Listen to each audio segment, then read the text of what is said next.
My dudes, what's up? Welcome to episode 10. Wait, fuck, did I fuck up? Is it supposed to be episode 11? I always mix up the episodes. Yes, yeah, it's episode 11 actually. God fucking damn it. Hold on. Are you serious? Chill it out. Oh my god. Welcome to the Tobacco Podcast. Hey guys, just kidding. April Fools. Welcome to episode 11 of the DT Podcast. We're trying a new format today, and we got a guest and everything. Man, we're excited. Trihex over here can barely fucking keep his shit together. He's so ready for this. Yeah, it's sponsored by Philip Morris right now, so I'm just like, advertising the benefits of smoking. Just dubing up before we... No, okay. Yeah.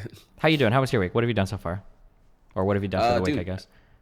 Dude, it's going good, man. Actually, I'm stressed out right now because there's like too many games. Like I'm in like a gaming nirvana between Resident Evil 2 HD, the remake that came out, is fantastic and amazing. I want to play through it again on hardcore mode. Kingdom Hearts 3 came out, and I'm trying to play through that. And then Smash Bros. Got a new patch to where it's version 2.0 now, and the Piranha Plant from Mario Brothers is now a playable character. It is now the 75th playable character in that game, and all that happened within like a 4-day span, all that. And it's like, dude, if you're a gamer right now, man, it's stressful, dude. There's a lot of things you want to play, and there's only so many hours in the day. So yeah, I've been grinding, man. I've been hitting like 12-hour streams, and that's why I'm pretty degenerate right now. I am accidentally a European streamer at this point. Been just binging gaming and staying up till 6 a.m. Not giving a fuck. And here I am. So, Call of Duty's gotten boring. I don't really have any main games to play. Back on that League of Legends grind. Oh god, what happened? Interesting how these opposites here, bro. Yeah, I guess just different flavor of games. I never really played Kingdom Hearts 1 or 2, so Kingdom Hearts 3 obviously because I didn't play Kingdom Hearts. Oh no, hold on, I just totally lied. I did play Kingdom Hearts 1. It was literally like, fuck, that must have been like 13 years ago. Yeah, 2002 was when it came out. If you played it like launch. Oh my god. Okay, so like 17 years ago. Okay. You're old. That's crazy. Yeah, that's insane. More than half my life ago, I guess, which is a long time now in my years.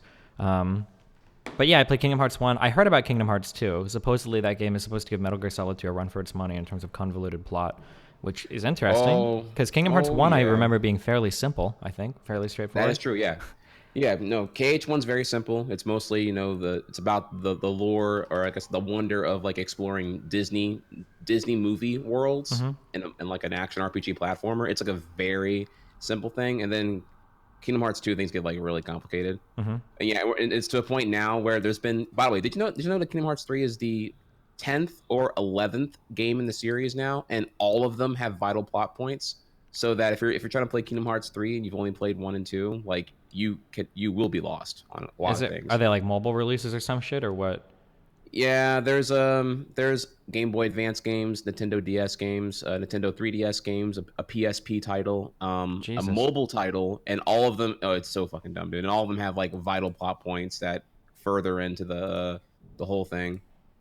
Like it's like Metal Gear Solid, actually. Not that it's like dumb, but like, or not that Metal Gear Solid's plot points are dumb, but that like the chronological order goes all over the place, and you kind of have to, but you have to know what's going on, because there's like all the shit that happens prior to Kingdom Hearts 1 that changes like the motivations behind like what is evil in the world of Kingdom Hearts and why they're after hearts and shit like that. Someone said there's Kingdom Hearts 1, Kingdom Hearts Chain of Memories, Kingdom Hearts 365 over 2 days. Whatever the fuck that means. 358 over 2 days. 358 over 2. Okay. Kingdom Hearts 2. Kingdom Hearts 2. Kingdom Hearts 2.5. Kingdom Hearts Dream Drop Distance. And you have to play all. Okay. All right. Yeah. The plot is relatively simple. There's like a prequel that goes into some backstory about like who the first Keyblade wielders are. But then like, and I'm not going to give you the entire summary here, but just know that shit gets really stupid when you get to the Dream Drop Distance game, particularly for 3DS, because then you have time travel and parallel universes at play, and there's like time travel and parallel universes. Oh yeah. Okay. Yeah. It dude, it's crazy. I don't want to derail it. I could easily we can fill an hour over just like the writing that goes on in this series. It's kind of crazy, but okay. Someone said there's also a Kingdom Hearts Birth by Sleep.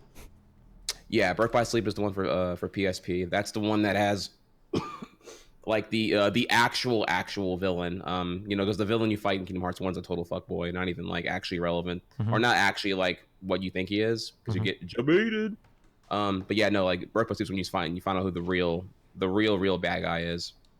The real bad guy. Is there a real I'm bad guy in to, Kingdom Hearts 3 or? I'm trying not to spoil here, because like I really just want to like. But yeah, like the real, because there's like a bad guy, then there's like the real bad guy, then there's like the real bad guy. In short, the people who are watching right now and reading, they know what I'm talking about without trying to spoil it here. But so I know some of y'all are probably trying to like. I imagine people in chat right now trying to catch up and get to Kingdom Hearts 3, and it's like I don't want to like ruin it for you. So, are there still in Kingdom Hearts 3? There's still like a lot of Square characters thrown in, I imagine, right? Actually, surprisingly, so far I have not seen many. Mind you, though, I'm only 18 hours in, so I'm only on like the third world, so I haven't seen many though. There's a fuck ton of the evil people. I don't know if you got that far or not. If you play Kingdom Hearts 2, you didn't play 2, right? I did not know. Yeah, okay, then I don't even want to like talk about it then, because then it's like I have to. Yeah, there's like you've probably been to a couple anime conventions. You've seen the people who are cosplaying and look like they're like wearing like black hoodies. Yeah, they're like Dark Sora or some shit or. Yeah, okay, yeah. Those people, the organization. Yeah, that's the. Sorry, I'm sorry. I'm gonna be coughing a lot here. I'm sorry. I'm trying my best not to cough into the microphone. Damn, okay. Yeah, them. Yeah, you see them like everywhere and stuff. Okay. Well, that's cool. So yeah, it's a shit show, but I'll be happy to go into it further when we have more time. I know that we don't have a lot of time though, because we have an action-packed podcast today, right? Yeah, so we're trying a new format where basically we use clips as launching points for discussions. That's boring. Well, no, it's not boring, but the explanation is boring. That'll be interesting. And then in the last half of the show, we have the deplorables on. I have no fucking idea what the fuck we're going to talk about. We have no format whatsoever. I kind of just want to ask them what they think about their lives. I'm not really sure. Hopefully we'll think of some questions by the end of it. I didn't actually think this would happen. So, yeah. I have to be transparent here as well. I legit did not think they actually were going to show up. Yeah, holy shit. But I've listened to their songs, so now that I've got their discography under my belt, hopefully we're ready to go. Oh, they might be called the Deplorable Choir. Oh, shit. Oh, wait. Hold on. Yeah, that's the...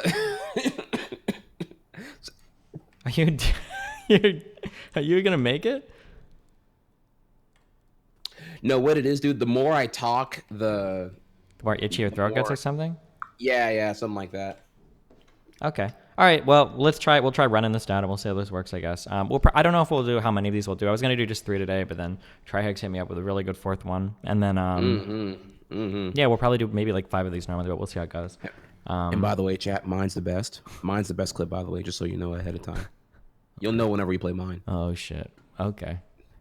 All right. Well, do you wanna just launch into the first one or whatever? The Awakening, as it's called. I literally just ripped these titles off of the livestream fails threads. I don't know if I'll retitle it or not, but. I only have. Hang on 1 second. I have the first 2 open. I need to open. Shit. Which one? What's number 3 without like spoiling it? Or I guess you already spoiled it. Well, number 3 is the. I should have linked them all in Discord. I think 1 through 4. Okay. Okay, I got it. All right. Boom. And then number 4 is the best one because. All right. I got it. Okay. So yeah, I'm ready for the first one whenever you are. All right. Okay. I'm moving over to the content one. Okay. Ready? 3, 2, 1, go. Go.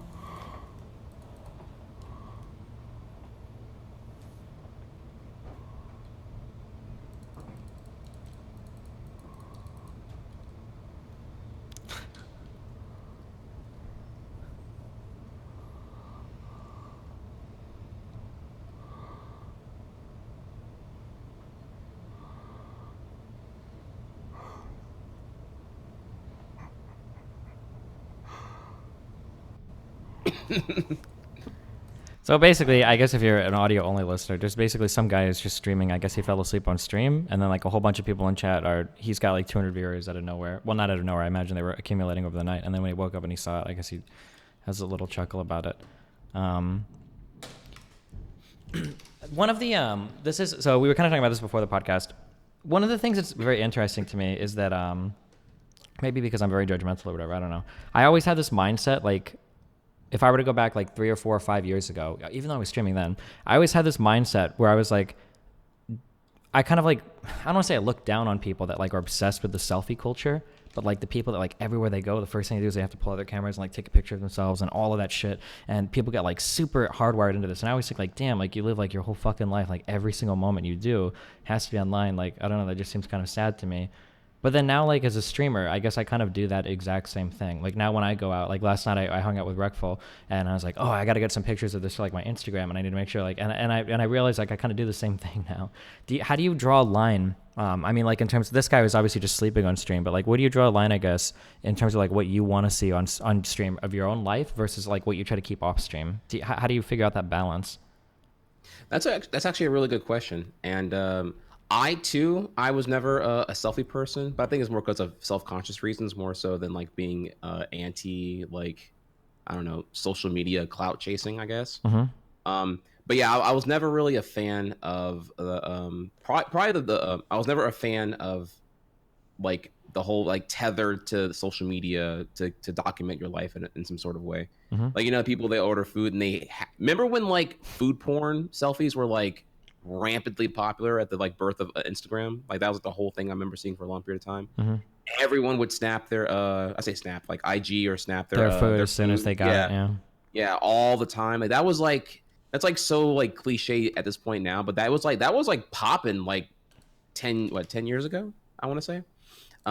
So yeah, I was always like, you know, yeah, if I'm out with someone, if I'm out getting something to eat, usually I'm with someone to make it a social event. So it's like me and a friend getting lunch or catching up, whatever like that. And to me, I find taking the food selfie is like making it about like, it's not about me and you anymore. It's about like my clout chase, I guess. So I find it kind of like rude to kind of like how, you know, you have your cell phone in front of you whenever you're sitting with someone, you know, the whole idea that you put your cell phone down because you're dining with someone. I find it similar to that, and that hasn't really changed from my end at this point. But I understand what you're saying, though. Yeah, the stance has changed now. In terms of like streaming, how do you decide like what you're comfortable to have on stream versus what you're not? Like, people, for instance, know that you have like, I imagine know that you have a girlfriend and whatnot, right? I think. Yeah. Right. Okay. Just make sure you guys didn't like break up like yesterday and I like missed it or some dumb shit. Okay. But yeah, so like you've got a girlfriend and whatnot on stream. Obviously, people are somewhat in tune to your hobbies and whatnot. How do you, when you have like a personal problem in your life, like if you're like fighting with somebody or whatever, do you ever have these struggles of like what to share, what not to share?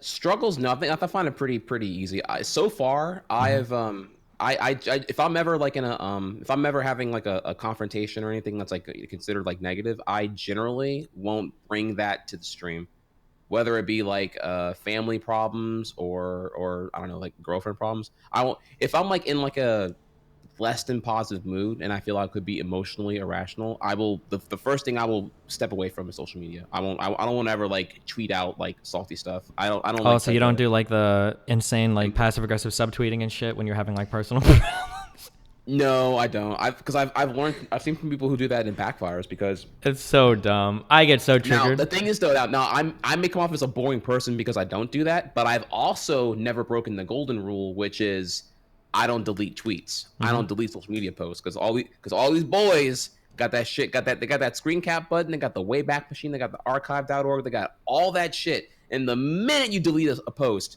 it is 10 times more valuable. It's like, oh, he was trying to hide that. Well, what was he hiding? What's he hiding? So no, I just try to do better or not slip up in that kind of regard. I would say I don't delete my tweets, but I guess my account's got banned, so it doesn't really mean much for me. But I agree. Yeah, I generally wouldn't delete any of my tweets either, or I don't think I ever did, unless like I got reported and I had to delete it.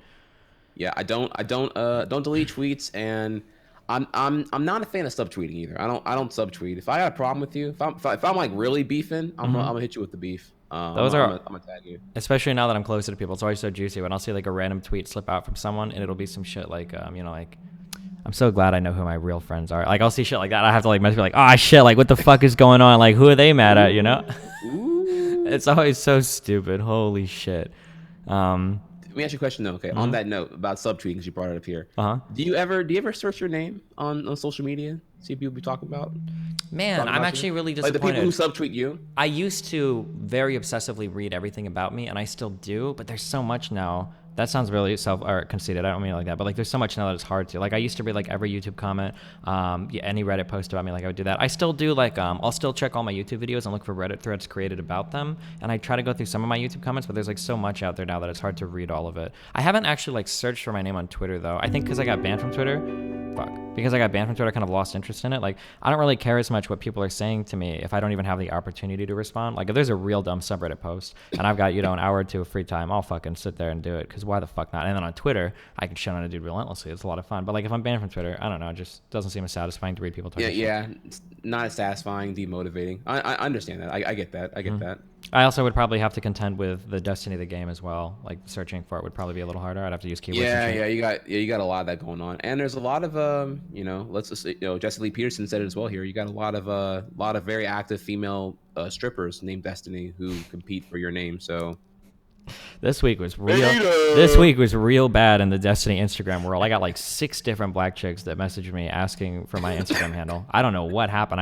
Somebody must tell a friend or some shit, but most of them this week were actually very nice. I've talked to some that are very rude. I remember I had a pleasant conversation with one girl. She's like, "Oh, like how did you get the name?" I was like, "Oh, it was a lot of work and blah blah." And she's like, "Oh, cool. Well, that's really cool. If you ever in the future like get rid of it, let me know." I was like, "Oh, cool." Sometimes when they message me, like I had one that messaged me and she was like, "Hey, can I have your name?" And I was like, "Well, no. I mean, it was hard to get this name." And she's like, "But your name ain't even Destiny." And I'm like, "Okay, but I mean, like, what does that have to do with anything? It's my branding or whatever." She's like, "Okay, but like, couldn't you just be Destiny the streamer?" And I'm like, "Well, but that's not as cool of a name." She's like, "Yeah, but my name's Destiny. You should give it to me. Don't be so selfish."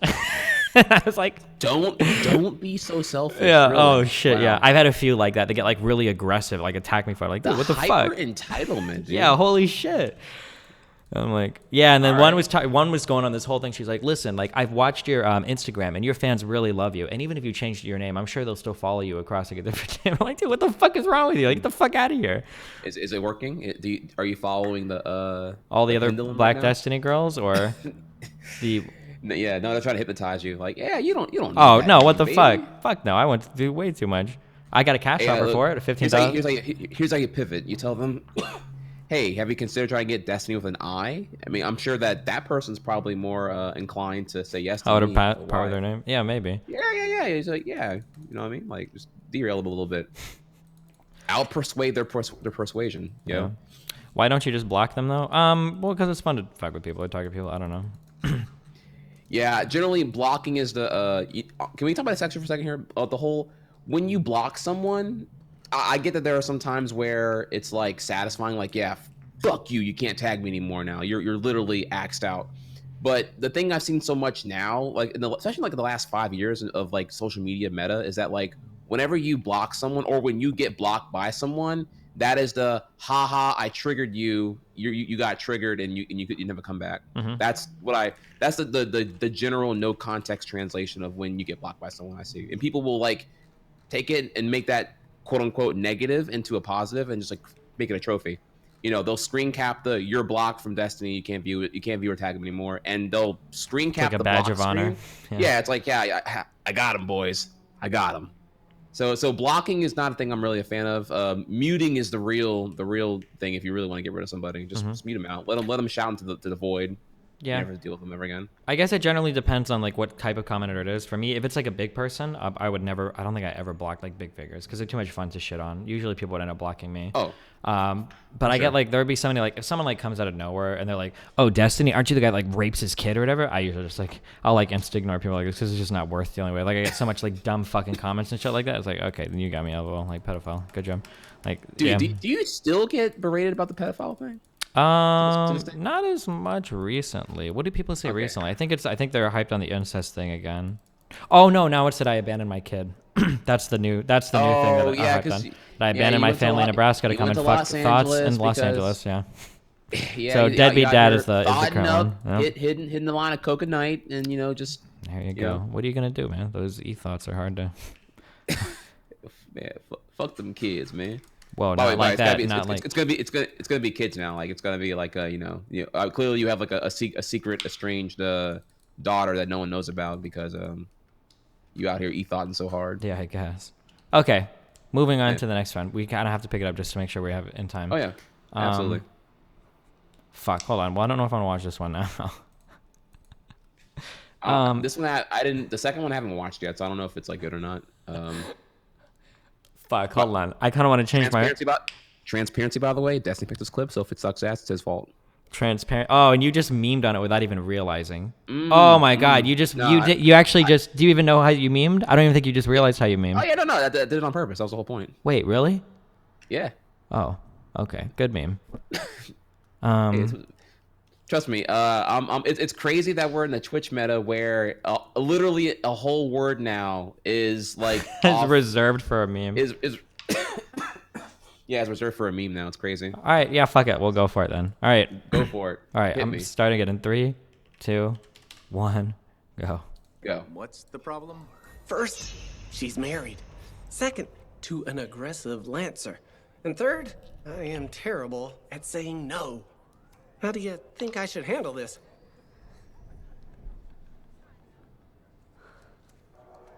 The hell kind of... I don't want to be in this conversation. What's the... Oh man. Oh man. Oh yikes. Yikes. I won't go into the whole context, I guess, because if you don't know, it's whatever. But one of the so like what this is very interesting to me, I guess, because there's always like there have been like 2 massively different schools of thought on how to handle personal problems related to stream stuff. And one, which is generally the side that I usually fall on, is to just full and utter transparency, right? To just like, oh yeah, well, this is what's going on, this is what happened, and then that's everything. And then the other are people who are like you need to chill and keep as much of your private life private as possible. We kind of another reason why I don't want to play this wasn't just for that, because we kind of went over this in the past one, but like, do you? It's kind of similar. Do you fall on any side of that? I guess like. Or actually, here, like, I'm curious. Let's say, like, I propose a scenario. Let's say that either, like, you or your girlfriend. Fuck, I don't want to say this because I don't know how personal. I'm not trying to. It's only hypothetical. I have no idea. No. Yeah, okay. Baby. I understand. Me and my girlfriend are very happy. You can hit me with the hypothetical. Okay, sure. So you and your girlfriend. Let's say that like one of you ends up cheating on each other, and then you end up splitting because of that, right? So obviously, I'm pretty sure I've seen clips of you and your girlfriend together on stream. I imagine that you guys would probably split up and not live together. How do you address something like that with your stream? Like, do you tell them we just split up? Do you not say anything and hope people just forget about her? Do you say that we split up because one of us cheated and fucked up? Or like, how do you even, or do you lie and say we split up but we're on good terms, or what? So the thing about that is, I have given that some thought. Like, what happens, like hypothetically, if things don't work out under any scenario I can possibly imagine. And the thing is, like, if I was more skeptical of me and her not working out, then I probably would have thought further in advance and not made her so intertwined to my stream. But the thing is now, you know, she's been on my stream and for a lot of time over the last 3 years, even being my Dark Souls co-anchor, because you know the concept being that, you know, if I'm playing through Dark Souls, I'm gonna get spoiled and backseated to oblivion. That's where I saw her from those clips. Yeah. So I have her relay chat to me, so she's like she's a vital part of the stream atmosphere by that time, and it worked out really well. Well, anyways, though, so having her on the stream, there's just no way for this to not be like the blunt of attention the entire time, or the brunt of the attention the entire time. So yeah, I already thought about that point. So I don't even think I have the option to be like minimally informative to everyone involved, my community, without it like blowing up and be like, well, what are you hiding? Did you beat her? What actually happened? Did you cheat on her? Why'd you do it? Why are you so disgusting? Doc 2.0 or whatever the fuck, right? I'll just say all kinds of shit like that and everything. So I feel like I would have to I have no other option but to be transparent in this hypothetical. I would have to be transparent and be like, yeah, I fucked up, and just like and be called like a, you know, piece of shit for forever, pretty much. Yeah. It would super suck. I think in terms of what I didn't plan in advance. No, yeah. Fuck, you're getting me now. I think in terms of how integrated they are into your stream, I actually agree with that really heavily. If you have like a personal life that you've kept pretty much off stream and something happens or changes with that, I don't think you owe anyone anything. No one has to know shit about what's going on. Whereas like, I guess if you've like heavily integrated them into the stream, you depending on how integrated they are, you probably owe some kind of explanation. If they're there like every other day or through big parts of your stream, and then someday they're just like gone forever, you probably have to like explain something, right? Now I will say though, if you're a little more, what's the word here? Less empathetic, more sociopathic, I guess you could just say like, you could downplay and just be like, yeah, I'm just gonna, me and her split. And then just like, you know, just super duper like hard blue ball everyone on details and just never give them any satisfaction. If you can deal with like the chronic ignoring of all that, and just like even if even it's a scenario that I'm in the wrong and I don't want to like give out to feel better or feel more understanding for what I said or did wrong and correctly to lead to the breakup. If you can like deal with that emotional burden, cool. I play my emotions pretty close to my sleep or pretty close to me, so Sure. I don't think I could do that ever. But This is very unrelated to all of this actually, but now I'm super fucking curious.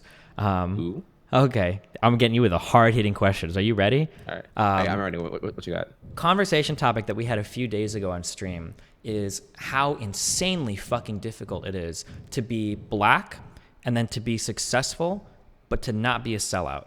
That like navigating those waters seems so fucking difficult in like black celebrity life. And the reason I'm going to ask you this, are you ready? Oh man, this is the big hard-hitting question. No, I'm already excited to talk about this, but because I want to ask to elaborate on one component of this question, but continue. Do you ever get shit from other black people, especially black women, for dating a white girl? Ooh, okay. Now this is we're in the hot button. Yeah. Okay. All right. So first thing first, when you say sellout, are you talking about like exploiting black culture? No, so like so it seems like sometimes there's this difficult thing where like the dating a white girl seems to be like one of the most common kind of like tropish things where like fuck, I don't know how to explain it. I'm not saying that you're necessarily doing it, but it's this thing where like when black people become successful, it seems like there's this kind of struggle where it's like if I, like there's all these weird dilemmas where like if I talk like a normal or whatever, like well-spoken American, am I talking white? Am I just like betraying, like where I came from? Should I incorporate more, African-American vernacular or whatever? Like, more is that ebonics, yeah. If I move out to like a rich neighborhood and it's all white people, am I just like betraying my community? Am I like fucking that up? If I become successful now and I go date like a blonde chick, am I, betraying the black community? Am I turning my back on black women? Like there's like all these like really perplexing like dilemmas that seem to pop up for like black celebrities sometimes. Okay, so the thing about that is, I think there's like a conflating of two things there. One is that in the entertainment industry, a lot of black actors and actresses do get shunned of a lot of opportunity. I think we can openly admit that the entertainment industry is like incredibly antiquated and For sure. TLDR racist when it comes to like opportunities being present. Because there's like there's literally like leaked documents of mandates saying that we need like at least we need one black person, or we need to fill the Asian/Indian quota to meet the diversity quota for this particular project here. We can't have too many of them, but we need like at least one, right? And so and there's this that's why you see all these black ensemble movies, is because like whenever one person makes it, whether it be Kevin Hart or whoever, they usually want to bring in more of the black entertainers who've just never gotten a callback or a chance to like let them shine. It's not even because they're saying like hey, I want to like stick it to the white man by putting in black people everywhere. It's more that black people rarely get opportunities to do anything. So I think that to that point, the most recent was it Crazy Rich Asians? Isn't that like the first all Asian cast movie that got like was nominated for awards or something? Like that was a really big deal, I think. Kind of speaking to that same point. Yeah, that was I want to say that was the first all Asian Western production that something of that budget and caliber. I don't remember the exact criteria, but yeah, it was the first one in a very long time, if ever at all. So yeah, no, it was pretty cool. But yeah, I think that's like, so the entertainment industry has this very big problem there with that, and oftentimes if you don't help them out, then it's like, because you can relate to their struggle of just trying to climb in the entertainment industry time and time again. Now, comparatively here, just to come back to the question here, you asked before I get to the dating white women, is that a betrayal of whatever? You asked me as a successful black streamer person, whatever. Can you be successful in black without selling out? Is that the question? Yeah, or like, obviously the answer is yes, but like, do you ever think? I guess, and I guess maybe this is more for like, maybe like the really big celebrities or whatever. But like, when you get people like Drake or even Obama or whatever who are accused of being like Uncle Toms or like House Negros or whatever, right? Because people are like, oh, like you act white all the time and you don't do anything for the brothers or whatever. Like, do you ever have this thought in your mind? I don't know how important this is to you, or how like the centrality or whatever. Yeah. Do you ever think about stuff like that? Well, I mean, dude, I've been literally addressed with it like face front for a very long time. Oh fuck yeah, with the whole fucking tryhard face. Yeah, for sure. That's right. Yeah, that's well, right. Even before tryhard face. So to give you an idea here, I was born in Florida, Orlando, Florida. You know, big multicultural, diverse Orlando, Florida. You had like Puerto Ricans everywhere. You had there was so many races that you didn't even think about race. Actually, it was crazy. And then when my parents divorced in 2001, I moved to Louisiana. I moved to a small rural town in South Louisiana, and dude, the racism was insane. I'm making it sound like hyperbole when I just say full out racism, but it's like it's ingrained into the culture. Like in high school, there were 4 groups: black girls, black guys, white girls, white guys, and that was like amongst 15-year-olds. It wasn't even like that. That was like an ingrained culture that was like subconsciously taught from the parents. That's crazy to me. That the only like the biggest multicultural, the biggest multiracial group I saw there was the nerds. Was me and the nerds who were playing Yu-Gi-Oh and Dragon Ball Z and shit together. That was the where I saw blacks and whites come together. And being the only black geek, I said nerd, actually it's more of a geeky thing. The only black geek in the group, all the regular black kids who were into, you know, the Air Force Ones and, you know, the typical, like, I don't know, black culture, for lack of a better term here, they would come, you know, harass me, and they would literally be like, Destiny, they would be like, why you act so white? Why you be talking so white? And I'm just like, how do you act a race? What are you talking about, dude? Like, they were legit stunned that I don't know, didn't have the lazy, I say lazy, but like the slurred pronunciation of words, you know, cut, not be I doing my thing, you heard me? They you know, they speak literally like that. No, I can imitate if I like was around it enough again to practice it and everything, but yeah, it's not how I chose to speak, and I didn't make like a deliberate effort to betray how black people talk on a regular basis out in the South, but you know, that's what they did. They would not only would they say, why do you act so white, and again, they would feel disgusted by it. That's why they felt the need to like come talk to me, and they were the ones provoking conversation. I wasn't even like speaking with them at the time. They would always come at me and be like, what are you doing? You know, are you sitting here playing this witchcraft shit, which was like, you know, the Yu-Gi-Oh cards. They would call me White Mike. My name's Michael. They would call me White Mike throughout high school. So yeah, I guess you can say I got picked on, and to a certain small degree from like 2 really annoying people, harassed for just the way I spoke and who I hung out with. So yeah, I definitely can relate to that happening. And then as far as tryhard goes, just real quick, I'm sorry, just to have my little SJW moment. This is one of those things where I say like, I know that like a lot of people got like insanely fucking triggered when there was some woman, I fucking should know her name, but like she was on stage, she was like, sometimes white people just need to shut up and listen to minorities, and it was like kind of inflammatory the way she said it, but like the gist, if you listen to her whole kind of like little speech, basically the gist of the message was that like a lot of people have different types of lived experiences that are impossible to, you would never just think of it on the spot. And like that example is something where like I could never imagine being like on top of all the other dumb shit you go through in high school, because fucking Christ is high school a miserable fucking time, or at least in my existence, compared to like college and everything after. Fuck, I hated high school.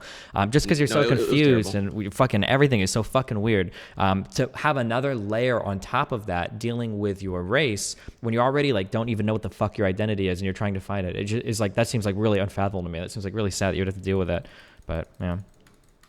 Yeah, no, you're not kidding there. Like I honestly, the biggest thing, Destiny, is I wish in high school I had like an older brother to tell me like the things that he learned by the time he was a senior, because the sad thing is, dude, I had a very, very low self-worth throughout high school because of this situation, and I tried so hard to like appease people I didn't even like. Honestly, I tried to climb a social hierarchy in high school, and it was dumb, because if I had simply just gave it a thought and thought, you know, the day after graduation, those people, they dissolve. There's no stimulant to see, you know, Buddha and Jerome and all of them ever again. So they're all going to be, you know, either going to be at McDonald's or some like little shit in job or whatever, or out, you know, doing hood rat shit until they get some girl pregnant. Yeah, I'm not even sound like racist or statistically significant here. They did not have good grades. They were not ambitious with their education. They didn't give 2 fucks about it at all. For them, school was just really like going there to like sell weed and shit and sell CDs until they had to like get out at 3:00 because the dismissal bell was ringing. Yeah. So, yeah. I like there's actually a really cool quote. I think it's from it might be from Will Smith. Don't get me wrong on this here, but it's I'm spending money I don't have to buy things I don't need to impress people I don't like. I might have gotten it wrong there, but it was something like that degree. And that's definitely like verbatim the kind of shit I was doing in high school and wasted a lot of time not realizing until after I was in college. Gotcha. This was apparently a Walter Slezak quote, who's an Austrian-born actor. So Okay. you are culturally appropriating his speech. So please slow down there, okay? Whoa. Slow down there, okay? Whoa. Very My bad. insensitive given the topic. Hot seat. Okay, and then for the final point here, have I ever been berated because as a black man dating a white girl with the implied obligation that I'm betraying my race because I'm not with a black girl? Is that the Yeah, pretty obligation? much, Is that yeah. the- Yeah. Okay. So the thing about that is, it's not like I exclusively go after white women. One, I think it's important to understand like what led to the path I'm on that led me to get with my girlfriend Jessica, who is white, or whatever, or white, whatever you want to. It's like she's like half Polish, half something else I don't even fucking know. I think Native American or whatever. I don't even. Hang on, who even knows these days, right? Sure. She so whenever, you know, obviously there was like girls way prior to her, but again, I live out in South Louisiana, and all the girls out here are they're again, you gotta think back here, like, you know, if I'm in high school, it's like 2005, right? So gaming is much less mainstream, much less socially accepted now than it was back then, and so trying to just even talk to these girls, it's like I'm on another planet, honestly. A lot of girls and a lot of guys, to be fair. It goes both ways here. Just like being like a very game savvy, like, you know, super geek, doesn't get you very far in South Louisiana. If you ain't Well, got back a then it full-wheel- didn't. I don't know now. Yeah, Seems yeah, like- to be fair, yeah, this is all like time period. Yeah, Back in 2005, yeah. Like if you ain't mudding, if you ain't four-wheelering, if you ain't hunting and fishing and gunning, yeah, you're dude. Like these boys would literally come and like everyone would wear like camouflage hunting jackets and like camo boots to school with their school uniform to give you an idea of how K-Kona rootin' tootin' country trucking it is out here. That's what they do. Well, anyways, though, yeah, the girls just were not interested in like any of the shit I was into. Like I felt super insecure around girls, like, and this is like black girls and white girls, just kind of like Southern girls in general here. Like I just was super insecure because I had no basis for conversation because like my top interests, I don't know, anime, video games, geeky, nerdy shit. I had like there was no base for me to even like establish conversation and be like, hey, are you? Yeah, I like Lil Boosie too. Yeah, he's cool. I don't know. I feel like I was talking to like a foreign entity in its entirety, so I had nowhere to really go with it. That's one of the a lot of people might not understand that. That's one of the reasons why a lot of people in gaming today get so fucking jaded, because it always seemed like, and I'm not using this as an excuse or anything, but I understand the mindset 100%, that generally growing up, like if you played games as a guy, that was something that like a lot of people thought you had to hide. And even today, actually, people will ask that, like when they're doing like Tinder profiles, shit, like, I play video games, should I mention that or should I keep that hidden or whatever, you know? But so I understand sometimes why people feel frustrated when girls and everything are getting more involved in games today, and it's like, well, fuck, like I got made fun of this all throughout fucking high school and grade school, and now you're getting into it today, and like, what the fuck, like that seems really fucked up, you know? Not to say that justifies like harassing anybody or whatever, but that kind of, that dichotomy, that world is very strange, that like today I can literally get laid because I play video games, and somebody else sees that and like we meet each other and play video games, but like 15 years ago that was like the best form of like birth control, was like being a hardcore gamer. Like it's crazy how fast things change. Jesus Christ, I can't imagine if you're like 40 or 50 years old and then like now you're like, you know, 50, 60 years old, like in 15 years, like from no internet to like what the culture we have today is like so much change. Holy fucking shit, that's crazy. That is crazy. There's 2 points here I want to bring up about that before I continue my own thing here. One is that you're also forgetting here the peak of stupidity when it came to like anti-gaming, ex-gaming acceptance, which is like I feel that the peak of the stupidity like time chart is that there was a point at what, like 2009, 2008, where like Farmville was popping on Facebook, which means you're a gamer. You're playing Farmville. You're playing a game. You are a gamer. But then like traditional core gaming was still like socially not like fully accepted yet. So like there was like this double standard of like, you know, LOL, I love Farmville on Facebook, but then they were like, oh, but I don't game though. I don't play those games like they play. Sure. Yeah. So like this. I remember that being like a really frustrating point to observe socially in a macro context for a while. Yeah. And then you're right though. Yeah, we are in a very crazy probably the biggest generational rift I feel ever. Is that fair to say? Because you have boomers who just are not into the internet whatsoever at all, and then you have like, as you get further down the generation gaps here, like people who were, millennials who were introduced to the internet like at the appropriate like teenagehood. You have like a vanilla childhood to like learn social skills by actually interacting with other children in your cul-de-sac or whatever. And then by teenagehood, you had social media to like, further enhance and catapult those skills into the real world ultimately. And then by comparison, you have Generation Z now, who was born with the internet always existing post 9/11, and they have social media and YouTube advertisements and all the YouTube algorithm literally frying their brain, social media, tweaking with their dopamine releases, and they've never known to not have that. And I sound kind of cynical when I word it that way, but you know what I'm getting at here. Yeah. So that's three very different people all coexisting at one time right now. Yeah, it's hard to imagine that like people alive today, these would be older people, but like I think it was like the 20s and the 30s, the 1920s, 1930s, when like even when cars became available, like people weren't like really driving.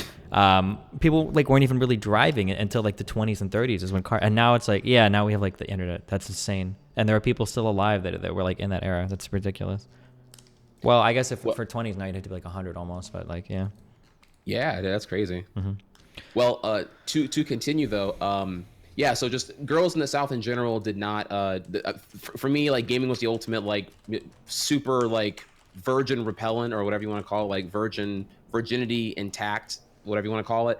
And yeah, just like, and I, not only was the gaming thing hurting me as well, but even like, so I never had like a racial bias. Like I've always been like team face. If you have a cute face, black, white, whatever, I definitely would, try to talk to these girls or whatever.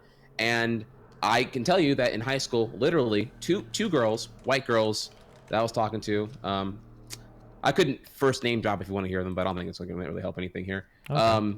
Literally were like, sorry, I would date you, but my dad would be mega upset if I did, so I can't. Yeah. And I was just like, they just like openly admit how racist their parents are. The parental rejection would be over dating a black guy, and I was just like, I've heard that even in Nebraska. My kid's mom, Rachel, after we broke up, her boy, this is a long time, like 5 years after whatever, she got a black boyfriend, and she was very, very fucking scared to bring him to like her house because she thought her dad would fucking kill him. But yeah, that was that caught me off guard. It wasn't like I knew that was gonna happen. That when it happened, I was like, damn, really racial rejection, damn. And it's like, it was so passive, just like, yeah, my daddy wouldn't let me, so I'm sorry, I have to say no. And I'm like, am I being lied to, where you're not actually interested in me right now, or is this just genuinely a thing? And then when the second girl did it, I was like, that's really a thing. Parents are just openly racist. And the like, imagine giving so many hints to, like, if you're a dad, right, you're giving so many hints to your daughter about like, you better not dilute the gene pool, that you actually are, you have the social cue to tell preemptively would-be relationship partners that it's a bad idea. Like, it's one thing if you're in ignorance and you bring, daddy, here's Jerome, and you bring Jerome home and he freaks out, and then like, I don't know, whatever, goes on some kind of like JonTron racist rant or whatever. But imagine like being so blatantly racist that the daughter knows preemptively to not engage. Yeah. I mean, I imagine crazy. It's probably a conversation that's come up once or twice before, but yeah. Yeah, so that's so yeah, for those two reasons, I got incredibly frustrated with the entirety of like the dating spectrum or relationships. And I was just like, okay, I'm just gonna work on me and just be the best. I think around 10th grade, I made a conclusion. I'm just gonna be the best Yu-Gi-Oh player I can be, and just like work on my online persona of trihex and be like a god gamer, or try to be at least. And fast forwarding now though, yeah, I just kind of gave up on like Southern girls throughout high school. You fast forward, I get into Twitch in 2011. I eventually get into resuming, trying to like find, I don't know, general companionship or whatever. And when at first it was my geeking that helped me back, but now it was my Twitch streaming that helped me back, because I found like I had this giant resource of, streaming 3 to 4 nights a week that I found very hard to explain to girls. And the few that I try to talk to, like, again, it was black or white, it was just Southern girls in general that I was around, and they would all, like, they thought it was a toy. They'd be like, oh, that's cute, you do the video game thing, okay, that's cool. And like they had, like, they didn't see it as a profession, they didn't see it like as a respected thing. To them it was just like, oh, it's just boys and their toys. No, they, four-wheelers, streaming, I don't know, motorcycles. It's all the same shit. Like there's no difference whatsoever. And I was just like, like that's like super turns me off. So I'm just like out. Ultimately, I just found that there was like no one compatible in my interest in the South here, Sure. and so that's where Venom came into play a little bit later on because it was we had met over Twitch, and so we already had that giant overlap where she had already been she'd already knew who I was, and I didn't have to like hold back anything. She had already knew of my stream and knew what I did and everything, so I didn't have to dumb down anything. She knew everything about everything. She knew about all my rampant masturbation jokes and anything else Yeah. in between. Okay, So, cool. yeah, all right, it's personality driven. real quick because we're gonna have the Deplorable Yeah. Choir one. I just want to watch this one. We don't have to comment, I guess, on it. I just thought this clip was like really fucking cute. Fuck, there was something to talk about here, but okay. Yeah, I'm sorry. Dude. Nope, That took too long. it's good. Apologize. No, just because we're running short. Because of the deplorables, the deplorable choir coming in. Mhm. Okay, you ready? I got this third one loaded up with the doc. All right. Three. Third one. Hang on. Yep. Okay. 3, All right. 2, 1. Hit him up. Go. Are you a streamer? No. I don't. No, definitely not. I don't like streamers. I think they're overrated, especially Fortnite streamers. Yeah, me too. Yeah. But Hey. And I just think like they get paid too much money. Way just to too much play money. One video game. Yeah. Like, over and over again. I agree. It pisses me off. I Yeah. mean, they've got to be making millions.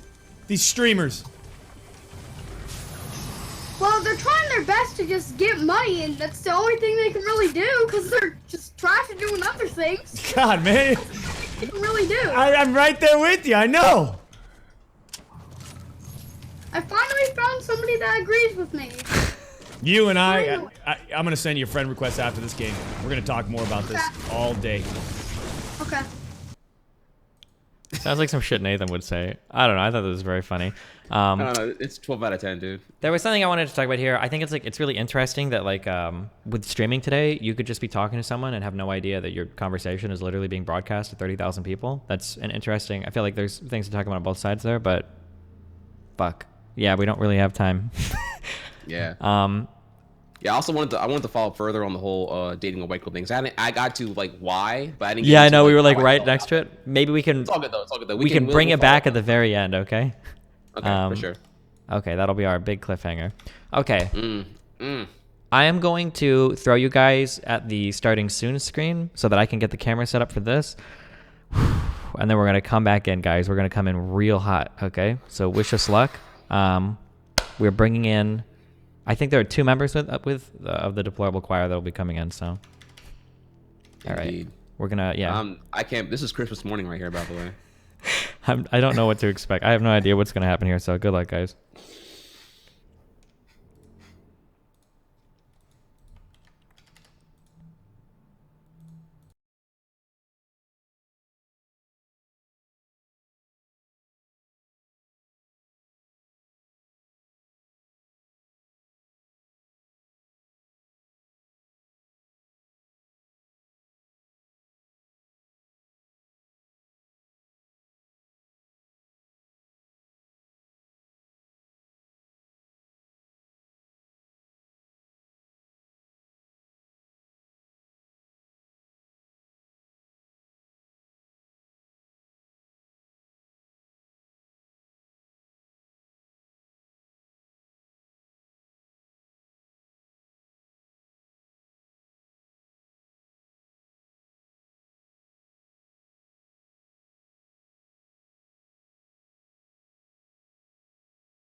All right, what's up, guys? We are back, and we are joined by two lovely members of the Deplorable Choir.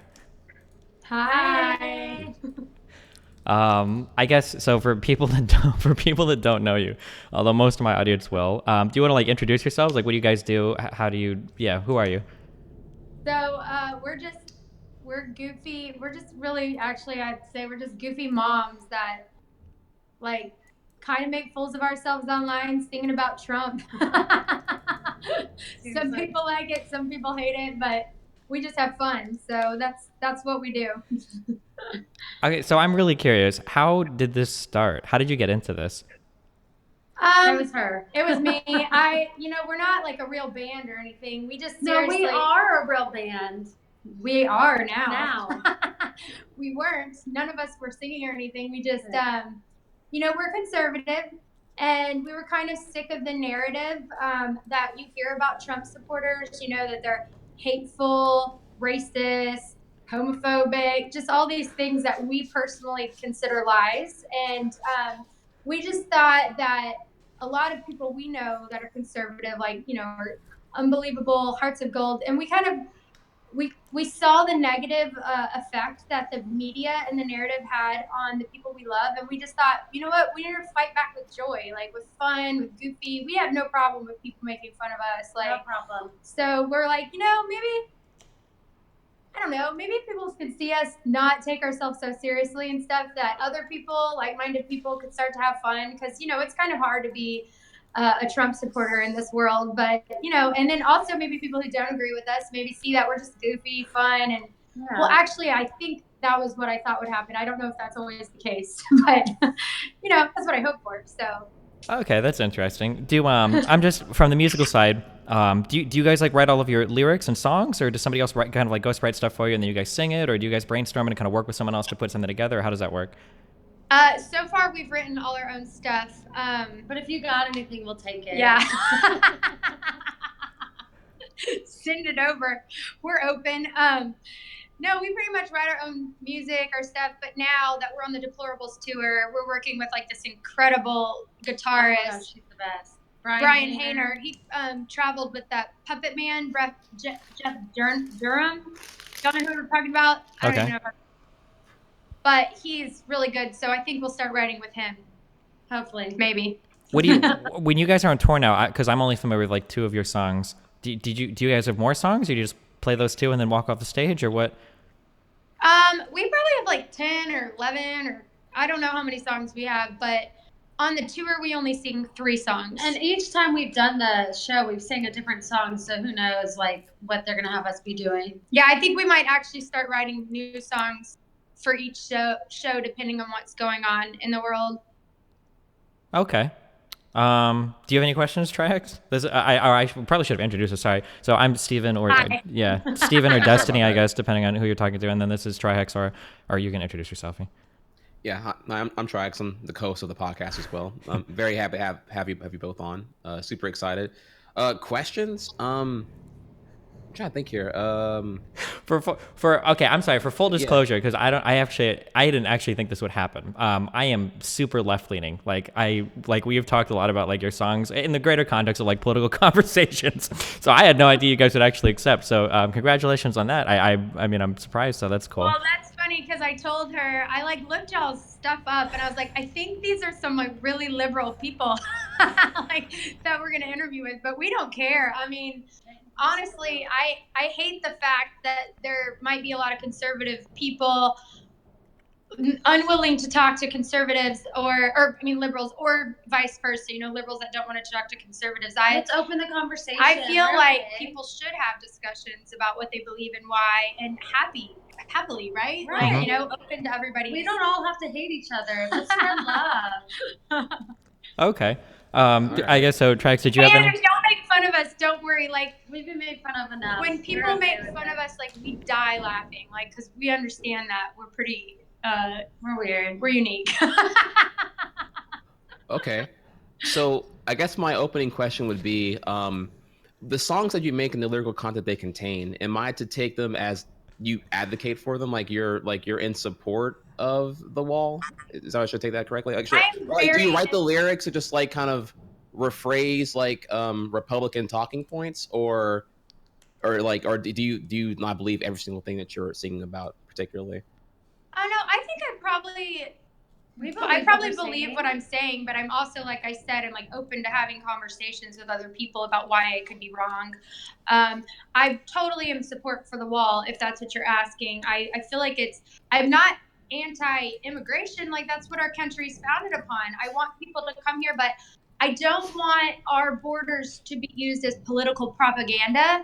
I don't, these caravans that are coming here, I have a huge heart for the women and children that are in those caravans, because I think they are subject to abuse, trafficking, and I mean, obviously other people are going to have different viewpoints on that, but I think like the way people are starting to take advantage of our borders and come here is just not the right way, and it puts a lot of people in danger. And we actually have friends that live in the border towns, and it's terrifying for them. They don't feel safe there, and I feel like there should be, like we have ports of entry right now, but I think everything else should be protected, and not necessarily a great concrete wall, but walls do work. And I mean, we protect our citizens here in the United States. We have laws and stuff, and just to have a whole bunch of unvetted people being able to cross illegally, which is what is what happens. And obviously they do get in through the ports too, and that needs to be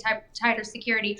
But we need to know who's coming here, and that's why we support a wall. Yeah. Or a fence, or some slats, but some sort of barrier. There needs to be a change. Sure. Yeah, and I should agree on that. I work with angel moms. That's what I volunteer with moms whose kids were killed by illegal aliens, and it's really hard for me to grasp the fact that their kids would be here if it weren't for the illegal alien that shouldn't have been here.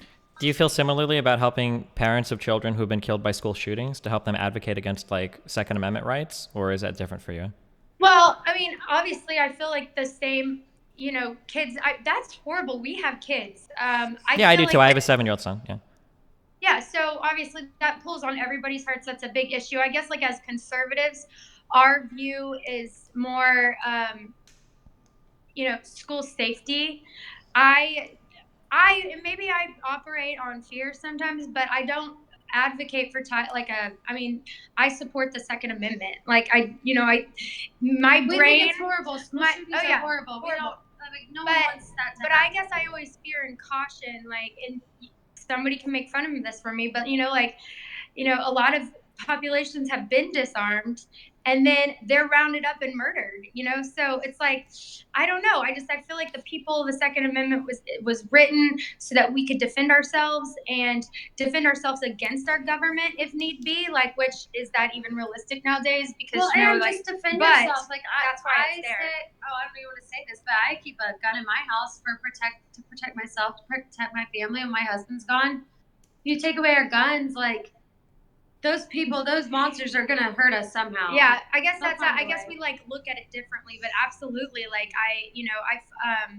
I follow Andrew Pollock, but obviously a lot of the Parkland school shooters have different views on how, what the answer is, and I just happen to agree with the school safety. But I mean, maybe I could be wrong too. Sure. I believe that there's, I really wish people could work together. People don't like to give Trump any credit. Conservatives are really hard on him because of the bump stock ban, and then liberals don't give him any credit for it. So sometimes it's like, you're damned if you do, you're damned if you don't. There needs to be a solution, and people need to be able to talk about it. Yeah, I guess I'm just kind of going back on that. It seems like for you, the idea of the Second Amendment existing, that concept to be able to have arms and protect ourselves from the government, that's so important that it's okay maybe that sometimes kids just get killed as a result of people exercising that right. But I guess what? We don't think it's okay that people get killed. Like we said, there obviously needs to be a change. But I guess from our view, if you round up and you take everybody's guns, then only the honest people turn them in. So I don't know. That's something. Well, it seems like places like Australia have after the Port Arthur shooting have tried this, and it seems like their gun violence decreased quite a bit when they started to collect firearms from the public and have people do voluntary trade-ins.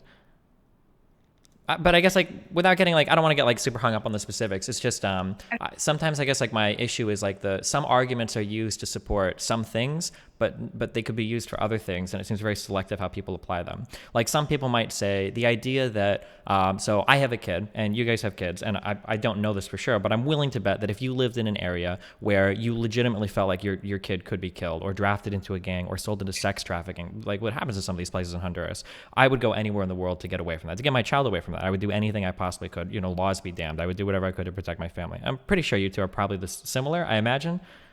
So it seems weird when if illegals, I guess, or people come to the wall and we say like, well, you know, we can't let anybody in because there might be some bad fallout from it. You know, some people might get killed. But then when we talk about something like the Second Amendment, that's like so holy and so perfect and so protected that even if people die because we have guns, that's an okay trade-off. But for the illegal immigration, it seems like we're not willing to make that trade-off. That's just kind of confusing to me, I guess.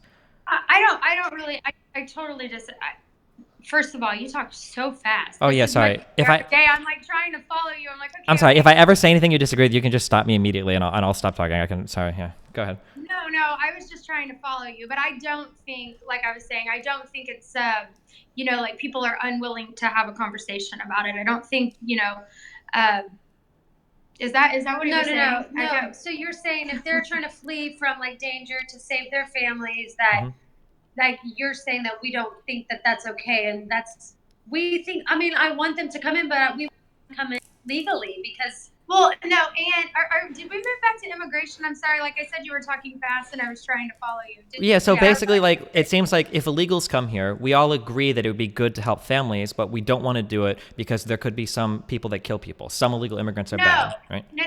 Here's what I'm against. Okay. I'm against people making a mockery of our borders. I mean, a lot of these caravans have been organized. The people are paid. They come here. They demand $25,000 per family, and then they'll leave.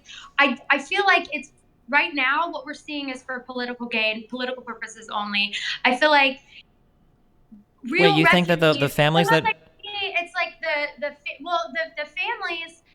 It used to be mainly men came here, but the law that you're unable to separate children from their families after what is it, like 20 holding days, is what's encouraged more people to bring their children here because on the dangerous journey, because they realize that after that time they're all going to be released into the United States. And so I feel like people are taking advantage of our system under like a refugee status, which I understand a lot of people are true refugees, but when they all come and like mass migrate like that, how are you supposed to tell the real refugees from people who come here from economic gain?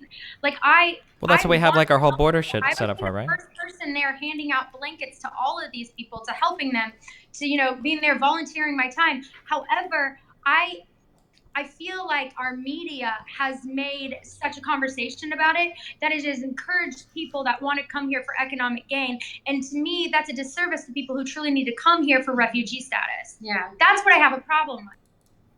Yeah, I guess, I don't know. I mean, like... And it encourages people for economic gain to take their children here or to pay a coyote to take their children here and subject these kids to really, really, really dangerous situations. And I don't think it needs to be like this. I mean, people coming over to America is a huge business. Well, why do you think people are willing to risk why do you think people are willing to risk the safety of their children to come to this country? It is for a better life, but I feel like the avenue that they're doing it is just wrong. And that, I mean, it's the drug cartel and stuff that's benefiting from it. They're getting it costs so much for them to take one person across the border. And so, you know, if people are willing to risk so much to get their child here, a ton of money to go through the horrendous process of illegal immigrating, doesn't that say something about where they're coming from? I mean... Yes, I mean, it does say something from where they're coming from. I still feel like the means that's going about it right now is wrong. And we're probably not going to come to an agreement right now, but I don't think keeping our border open is the answer. I think making a legal process that's beneficial to everybody is the answer. So, I mean, we can't house the world's homeless. What if we took the money that they, you know, and pumped it into I don't even know like what the specific steps would be, but we have to help. I mean, those countries need to get on their feet. Everybody's going to start coming here and then we're going to crash. You know, if we open our doors, they're coming by the new caravan has like over 15,000 people. They're learning they can get in like that. So they're coming for economic gain. But when they come here and like 95% of them end up on welfare over here, we're paying for them. We're going to sink. I mean, I think that most immigrants that come over here, I don't think most of them end up on welfare. I think most of them end up working, right? I think I think a lot of them want to work, but I mean, you look at Germany right now, they're going to be people who are working. 95% of their immigrants are on welfare, and the Germans are going to be paying for that. They're never going to get to retire for the rest of their lives. Well, so I mean, there's like real things you have to look at, and they're real fears. They're real fears that people like we have, right or wrong. Obviously you have a different view as us, but they are legitimate questions, and we have to be able to come to a solution. And if we want to blame anybody, it needs to be those lame ducks in Congress right now, because they're unwilling to talk to each other. You know, I'm sorry. Without going to that, I can understand and appreciate where you are coming from, because you have a heart, you're compassionate. We have hearts, we're compassionate. We just see it differently. However, we elect people to figure it out. And right now, they are all digging their heels in the sand, and they're not doing that. And that is what is unacceptable. I guess I was raised very Catholic. I don't know what your denomination is, a religious background. I assume some sort of Christian background. Yes. Yeah. I guess like the rhetoric in so far as building a wall it comes off to me, I guess, is like very strange. I guess like when I think of in terms of like how Jesus conducted his life in the Gospels and how he kind of went into communities and he fed people and he healed the sick and all of this, I guess like this idea that like, well, somebody might come to our country and, you know, we can't help them. It'll be a burden. I don't know. That just seems like a very unchristian like kind of point of view to take. Like I feel like, aren't we kind of like obligated by God to help these struggling families that come to the border? Yes, we are, but not our government. Jesus advocated people to help. Like I said, I'd be the first person at the border helping. I work in my community. Not only do I work with angel moms, but I work with the foster children in my community. There's a whole bunch of them that are being forgotten because of all the migrants that are coming over. We have not helped our own people first. And yes, you can use that rhetoric like it's not the Christian thing to do, but also you have to be smart about it. Like there are kids in my community. We live in a really well-to-do community, and we have like 20,000 kids in the foster system that are not being taken care of. And so I volunteer with them, and I'm like, if these kids are struggling and they're sinking and they're not getting love and their needs aren't being met, and then you have all the volunteers that are trying to help them and they're feeling overloaded and they're not being able, then how, when you continuously let more people in, how are they going to help? Isn't it a better idea to focus on those countries? How can we structure them? How can we get them out of the crime-ridden, murder-driven, struggling? Sure. Yeah, I understand. So I totally agree. If our own kids are suffering, I totally agree that that's not a good thing. Were you upset then when Trump taxed when Trump passed that massive tax cut to like the wealthiest Americans? Do you think that money should be going to our children instead? Or do you think those types of tax cuts are ultimately beneficial to Americans? See, okay, listen, I mean, we could sit here and debate this today, but obviously I know the talking points, but that it benefits everybody when the trickle down effects and stuff. But the trickle down effects clearly don't work. Like you're telling me that you have children in your towns that aren't being cared for, while the wealthiest people are getting more wealthy every day than they ever have been in all of human history. Okay, what happens when you take all? I guess you could take 100% of the money from the 1%, and it's only going to run our country for a week. Well, it wouldn't be 100% of the money. I think I've heard other marginal tax rates proposed. It wouldn't be every single dime, but I mean, lowering the taxes seems to be the wrong direction. If we're really hurting for money so badly that a couple of immigrants coming over our border is stressing our system, it seems strange that in the next breath we would praise, reducing our tax receipts. I don't know. It just seems like a lot more than a couple of immigrants. You know what? I think you know what you need. Like I'm telling you, we're open to hearing you write a song for us, and we'll listen to it. You write a song with all your arguments, what we do, what we believe in. I mean, it is absolutely crazy how people have completely different opinions on both sides of these. I do not doubt that my heart is in the right place or your heart is in the right place. I think we just have very different solutions. So I could sit here and go back and forth with you all day on them. We're never going to reach an agreement. But I mean, I do wish people had like I thank you for having us on the ability, but the ability to talk about it without arguing. So like you said, you write us a song. I don't think I'm gonna see it the same way as you. You can write us a song. We'll just go back and forth singing to each other. You know what? Screw it. We can do a joint song and show both sides. How about that? Okay, I'll get my Well- songwriter to work on it. Sorry, go ahead, Drake.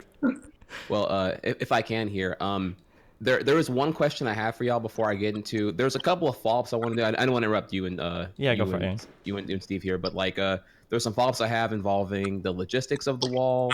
So I don't have to even like really want to critique like the fact that you are pro wall, but I have some things that I want to bring to your concern about the actual logistics of the execution of the wall being built that I think would make you a little bit concerned. I wanted to come back to the Second Amendment thing because there were some things that I feel like I wanted to go further in on as well. But I don't want to like overwhelm and just kind of like gallop into the oblivion. But before we get to that, I just want to know your take here on the government shutdown that was done, because you brought up that it implied disapproval of Congress. So I wanted to know, like, do you feel that the government shutdown for the national emergency of border protection was the right thing to do? Like, it's worth doing. Like, it's a good thing. Well, listen, Trump said he owned that shutdown. I felt like it shut down to their in DC to try to have a conversation with them, and I'm actually supposed to go next week. We have put in another meeting request. They absolutely do not want to even hear the other side of the conversation. We brought angel moms to them, and we're bringing angel moms to them again. We actually brought angel moms to Kamala Harris's office, and she called the police. These are people who literally, they're incredible. They come from all political backgrounds. Some of them are Democrat. I mean, you cannot choose whose baby gets killed by an illegal immigrant. So for them just not to be open, Or an AR-15. is all we're talking about. Like, the government was shut down. That was Trump's negotiating chip, because he was thinking, oh, babies are coming to us right now. Hold on. He was thinking that they were going to be able to get something done. There was going to be an openness for conversation, but they absolutely refused to talk to him. And he went from a concrete barrier across the entire United States to saying, okay, it's not going to go across the entire United States. It's going to go down to some high traffic areas, and it'll be slatted steel fencing. And they still wouldn't talk to him. So it's like, and then he gave a 3-year extension of DACA. I'm sorry. Where I have a problem, I am totally okay. There's a baby. I am totally okay with the fact that people have different opinions, but when you are elected to represent the people, I think you have a job to come to the table and speak with the president that was elected. That's what I have a problem with. I mean, and he said he owns the shutdown. So, but as for me, being in DC, trying to get meetings with these people, I'm like, they're absolutely unwilling. They don't want to hear the other side. So that's frustrating for me as an American to know that representatives in their offices are so about winning. It's all anti-Trump. It's what the only thing they have, the only thing they want to do is destroy Trump and his agenda. It doesn't matter that Schumer voted for a wall, and they all voted on the 2006 Fence Act, which was for a fence. They did all but give the funding for it, but they voted for a physical barrier, the Democrats, but now they're just unable to even talk about it. They should at least have a conversation if they voted for it in the past.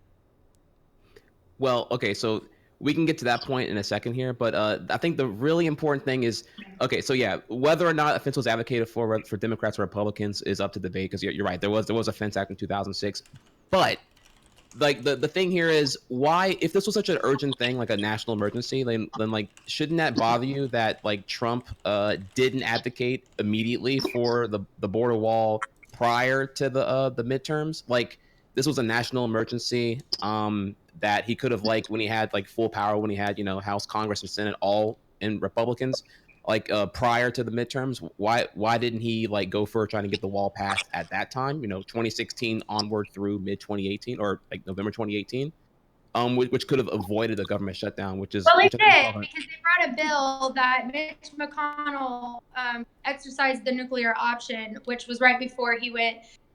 We switched. I'm sorry. Can we hold this? Yeah, sorry, we're like holding this phone really weird. No, but he did. He tried to get that, and I don't get me started on some of those rhinos in Congress, but they passed it, and to get it passed in the Senate, they were unable to do. So I don't know why that happened. I mean, I wish Mitch McConnell had exercised the nuclear option, because we'd be getting a barrier. We'd be getting the barrier that Chuck Schumer voted on, that Nancy Pelosi voted on, that so many of them voted on. We'd have it. We would have had the shutdown. But for whatever reason, there's some weak Republicans in Congress, and they're unable to do, and stuff like Jeff Flake, which is bye-bye now, thank God. But I wish they would have stepped up to the table then, and we would have diverted to just shut down. And I feel like when we finally get a wall, if we finally get a wall, it's not going to be the big deal everybody's made it out to be. It's something that they've all voted on. And I mean, we even have videos of Obama saying there needs to be some sort of barrier, and we need to be tougher on immigration. We've gone 40 years without changing our immigration policy, and something needs to be done about it now. It shouldn't be, it needs to be bipartisan. Shouldn't be partisan. It affects all Americans. Like I said, I'm with these angel moms all the time. They do not care. Like they do not care your politics. They don't care if you're Democrat or Republican. They just don't want this to happen to anybody else's children. Okay, so that's one point, but I think we have to agree here that there are massive consequences to the government shutdown, and the fact that with the inability for Trump to negotiate properly to get the Democrats on his side, because that should be his position as the leader, the fact that he's able to do the government shutdown in effort to get his way, or to get the Republicans' way, or to get whatever you want to coin it as with the wall. Doesn't it bother you that he would be able to effectively, if this tactic does work with the government shutdown to get what he needs to get done, that you can just hold the government and federal workers under hostage any given time that he wants to This is a power that the president has as a negotiating chip. Were you mad at Obama when he did that for Obamacare? He closed the government down for 11 days. Were you yelling about that then? Well, they I weren't feel that being was paid then. This is the president's right, and this is what they do to get what they want. And nobody yelled about it when it was This is also the double standard is something that drives me nuts. They should look at him as the rightly elected president that is using his negotiating power just as Obama did, just as Bush did, just as Reagan did. They all have shut down the government for extended periods of time. And Trump all of a sudden, all the opinions come out on him. Real quick. His negotiating power. Yeah, It's so how real. to get stuff done. If Real they quick. give that up, nothing gets done. Real quick, just to make sure, because I have to make sure that the record is mainly correct. That government shutdown that happened under Obama was because Republicans were trying to defund the Affordable Care Act that had already passed Congress. Okay, well, it was still shut down, and that is his negotiating power. But it was shut down because Republicans wouldn't agree on funding that didn't include funding for the Affordable Care Act. Obamacare did for us, so. Well, yeah, Obamacare got I think 11 or 12 million more people insured, which I think is generally. We also had a lot of people lose their insurance. But okay. Well, that's guys, not true. I'm really happy you had us on here. I wanted to be. I looked you up before I came. I told her what I thought her into. I don't want to sit here and argue with you all day. It was really awesome. I think y'all have been really nice. Y'all been really nice and respectful, but we can talk in circles all day if you really want to. Out here. All we're gonna do is talk in circles. Gotcha. Can I ask one question? Wait, I'm just curious. Do you believe in vaccinations at least? Yes. Well, I do. Oh God. Okay. Well, wait, are your kids at least vaccinated? But not all vaccinated. Oh. Okay. Well, you should look It's into. a big hot topic for y'all. I like to keep my kid alive, but that's just me, I guess. I don't know. I vaccinate my kids, but I am because of one friend that I had that received Gardasil. Mm-hmm. The day after had when your stomach paralyzes, and they think it's from that shot. And then we started researching, and there's a lot of people that experience that side effect. I think if you have a compromised immune system, maybe vaccinations aren't the best for you. But we vaccinate our kids. My kids. I've never. Myself. We even get the flu shot. However, I can maybe jump sometime on that wagon where I can question it. But isn't that more of a liberal? Wait, are you into vaccinations? Yeah, 100%. I think it's incredibly important. Hey, we agree on something. Yeah, there we go. We got an agreement. Steer clear of Gardasil. I'll just say that though. I don't go look up some horror stories on that one. I don't know. Okay. If you can, it would be really awesome if you continue to advocate for vaccinations, because even right now there's a the record measles outbreaks. measles outbreak going on in Washington State, I believe near the Seattle area, Yeah, there's been due like to over a lack 30 of. cases. Yeah. Oh no, So, yeah, I absolutely advocate for all the necessary especially with vaccinations. fragile kids, and if you don't vaccinate, those are the kids that get things and they Her, could die from her them. child is special needs. So Okay. let's not even get into the pro-life talk because you will lose. Okay. all right. All right. Well, cool. Listen. Yeah. I guess we're not here to do like hardcore political debate or anything. So yeah, we appreciate your time that you guys came on and chatted with us. So it was super cool. Yeah. Do you want to? Where Look can forward to people? seeing- Yeah. Where can people find you or any of your stuff? Well, we're the Deplorable Choir. Twitter, Facebook, and YouTube, come follow just us. We'll enlighten you with our music.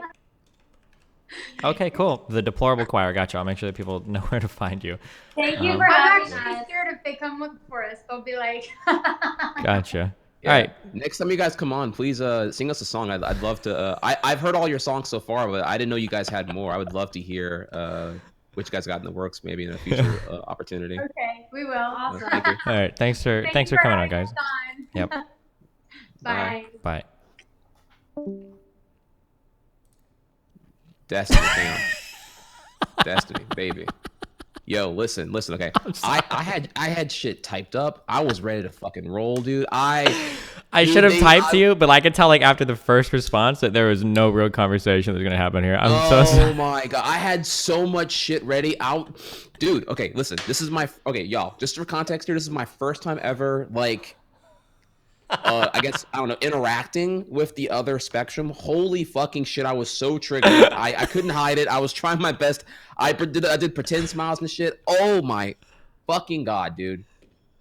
Where do I even begin? Do you want me to just like dump all? I have like so many things I want to talk about right now. Like I'm ready to dump it. I mean, out to you, basically like- we just listened to like a 30-minute like Sean Hannity segment is essentially what just happened there. If you haven't watched Fox News before, that's basically what just happened. like the caravans. What? What? And you're anti-immigration? Like what America was founded on? What?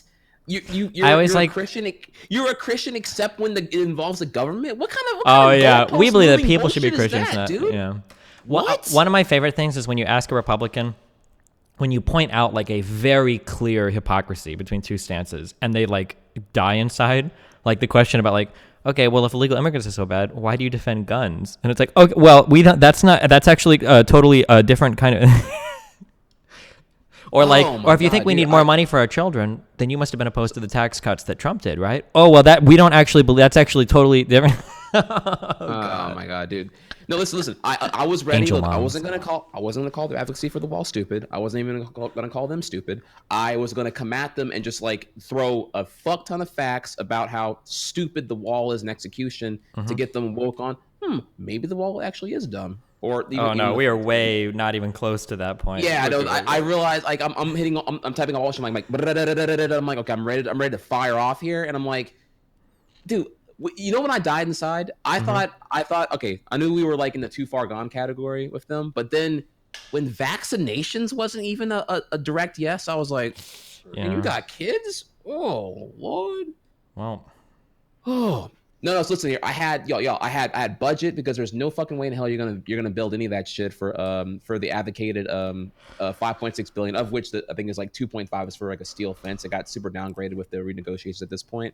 Budget wouldn't even happen. You would have to like construct roadways to allow like big trucking. It would be an ongoing like maintenance project. Yeah, you would. No, yeah, to even get that. No, it goes so much further than that. By the way, no, like you'd have to build roads or some kind of like path road for these big truck equipments to come in and like able to construct the steel fence in question or the steel barrier at the time, and now it's being downgraded to a fence, and that's a little bit debatable if that actually would be needed or not. There are many components, not even just like natural barriers of like rivers and mountains along the border, but there's also like private property owned by Americans, and you'd have to like literally employ eminent domain to even acquire. Oh access yeah, to that's those a big properties. deal. Yeah, you And would that have to eminent held up domain a lot of that property to build that. Yeah. Yeah, you would literally that would be held up in court because you'd have to then have like a approximation values dictated in court with private citizens ex the government, and that would be held up in court for who fucking knows how long in the first place.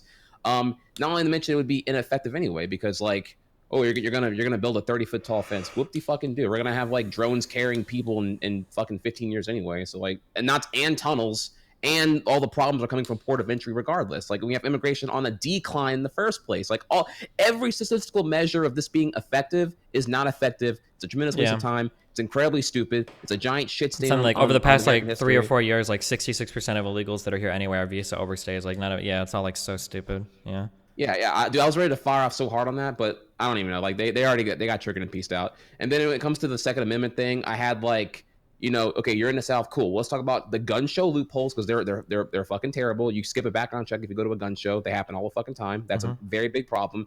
You brought up Parkland shooting. That guy acquired a gun legally. That should fucking bother you because we need better certifications for gun ownership, like driving, like a license. If you can drive a fucking 2-ton death machine on wheels, why the fuck do I need less regulation to operate on a fucking gun? That should trouble you and freak you out a little bit here. Yeah. Same thing for the Vegas mass shooting. That guy acquired the gun legally as well with a background check. Lots of guns. He had a fucking armory up there. Trash.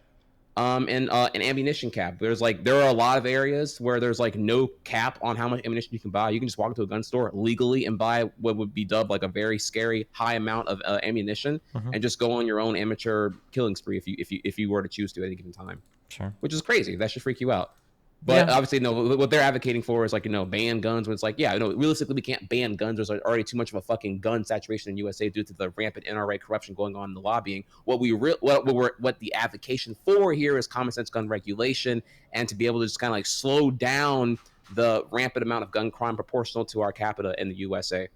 Like I'm ready to fire off here, but it was not that. Oh my god, dude! I'm sorry. I got so fucking triggered. Holy, how do you keep it in, dude? Fuck. I don't know. I started to visualize my mom, and I was like, dude, I need a fucking blunt right now. God damn. Shit. Fuck. Dude. Okay, hey, do you wanna? We can close on that.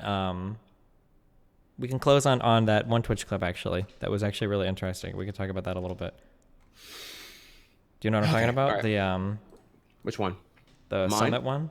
Yeah. My yours. clip, you mean? Yeah, yours. My good one? Yeah. The one that's going to win today? All right. By the way, we're going to have a vote on whose clip was the best, just saying here. Oh, shit. We could actually incorporate that into the show. That would actually be really cute. That's actually a really good idea. We'll 100% do that. All right. I'll remember that in the future. Okay. I definitely will remember that. Cool. Okay. Yeah, I'm sorry. Oh, for future conversations, I think honest to God, I didn't expect this to happen. I didn't think that they would actually come on. We should have had we probably should have told them like in advance, like this is what we're going to talk about, so they can be like a little bit more ready. Like with the Your Movie Sucks guy, that guy, he was like pretty well understood what was going on or what was going to happen coming in. And like with these girls, we probably should have communicated better. But to be fair, I agree. I have to also like go with Destiny here. I did not think they were coming on. I thought no way in hell that was actually going to happen. Even this morning when I woke up, I didn't realize it was going to happen. When they called, like I think it was like when we were getting the show prep, when they called and their camera appeared, I was like, holy shit. But yeah, okay. Wait. Before we segue though, can we just talk about like I just got to know here, like how does this much misinformation, like I was. The caravans, the Christianity when convenient. Yeah, like, they end up living like in an alternate reality. Yeah.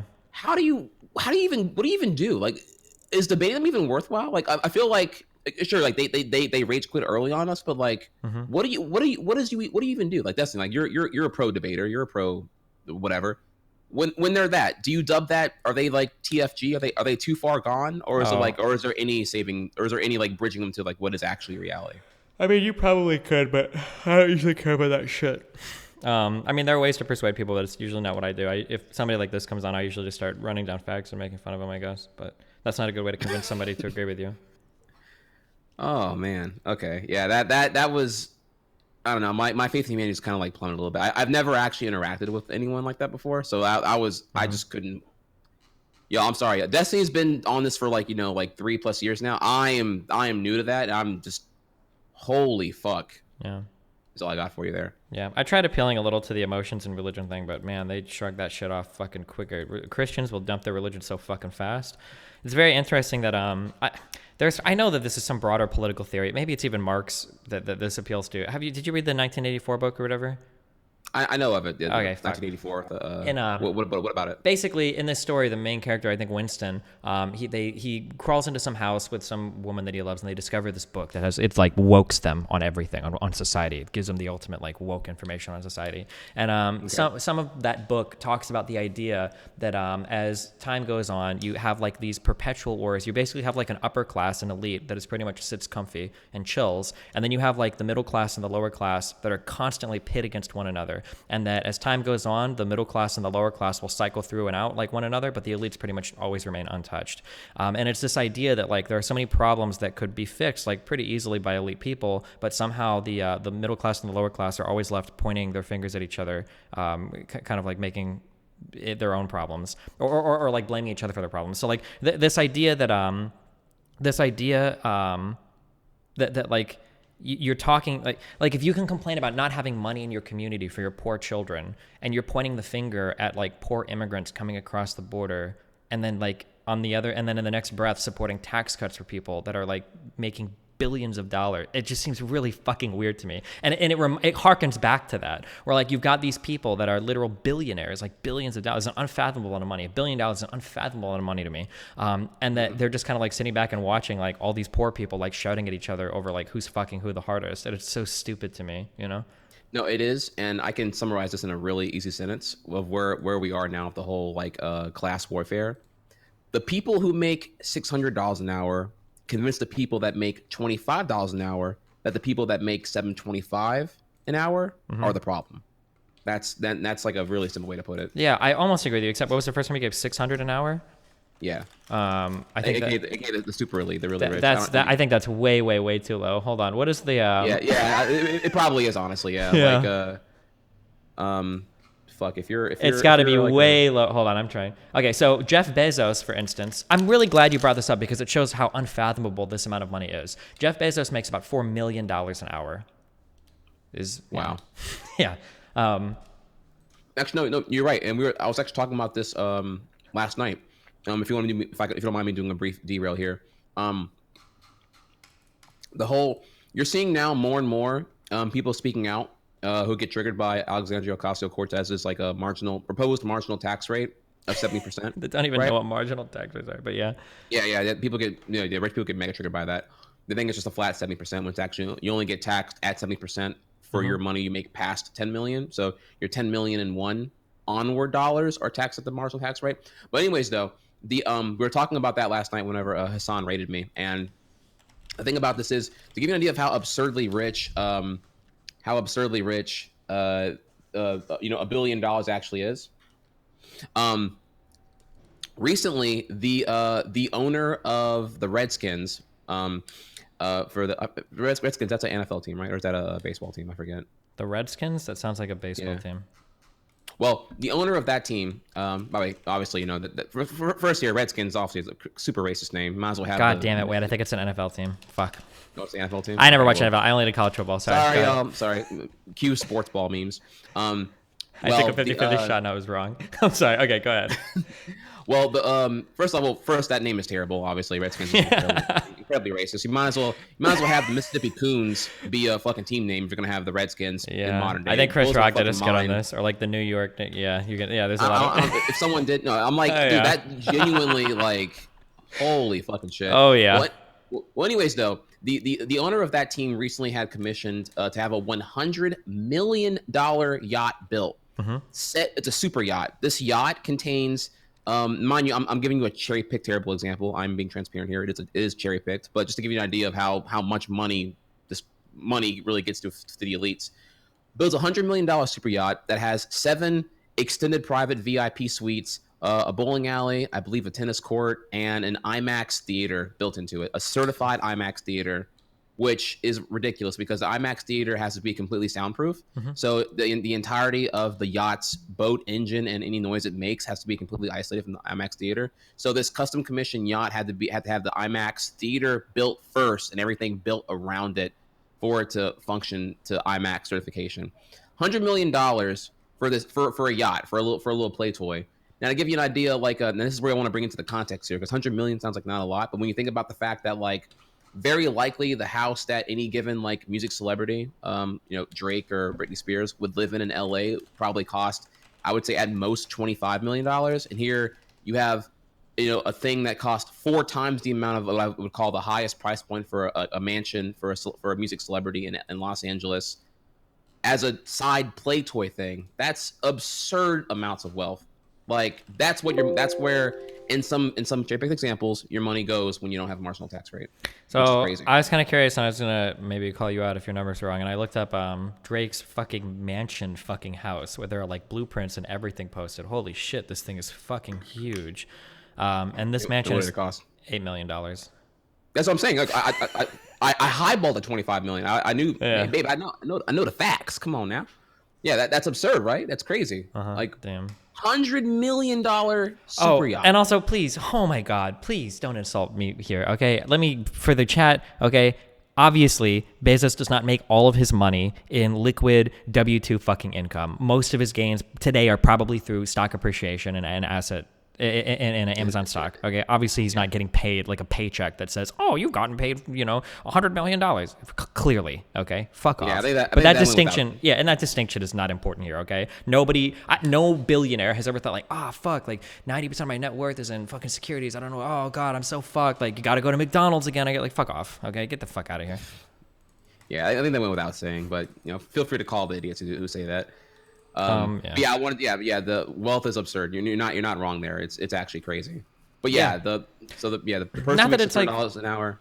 And just to be clear, not that that's necessarily wrong, but it's just like there's like a million different comics of like one guy slicing off like an itty bitty piece of a pie and then throwing it to 2 people who will relentlessly fight to the death over it while he eats like the entire fucking pie and how they hate each other. Like there's so many comics like that. And yeah, it's so bizarre to me to see poor people fight other poor people and then celebrate fucking over other poor people and then turn around and vote like tax cuts for these people that are so unimaginably fucking wealthy, Mm-hmm. Yeah, but we'll follow up on that one here. I actually would love to cover the did you hear about the whole the Michael Dell incident recently at the World Economy Conference? Michael Dell. No, what happened?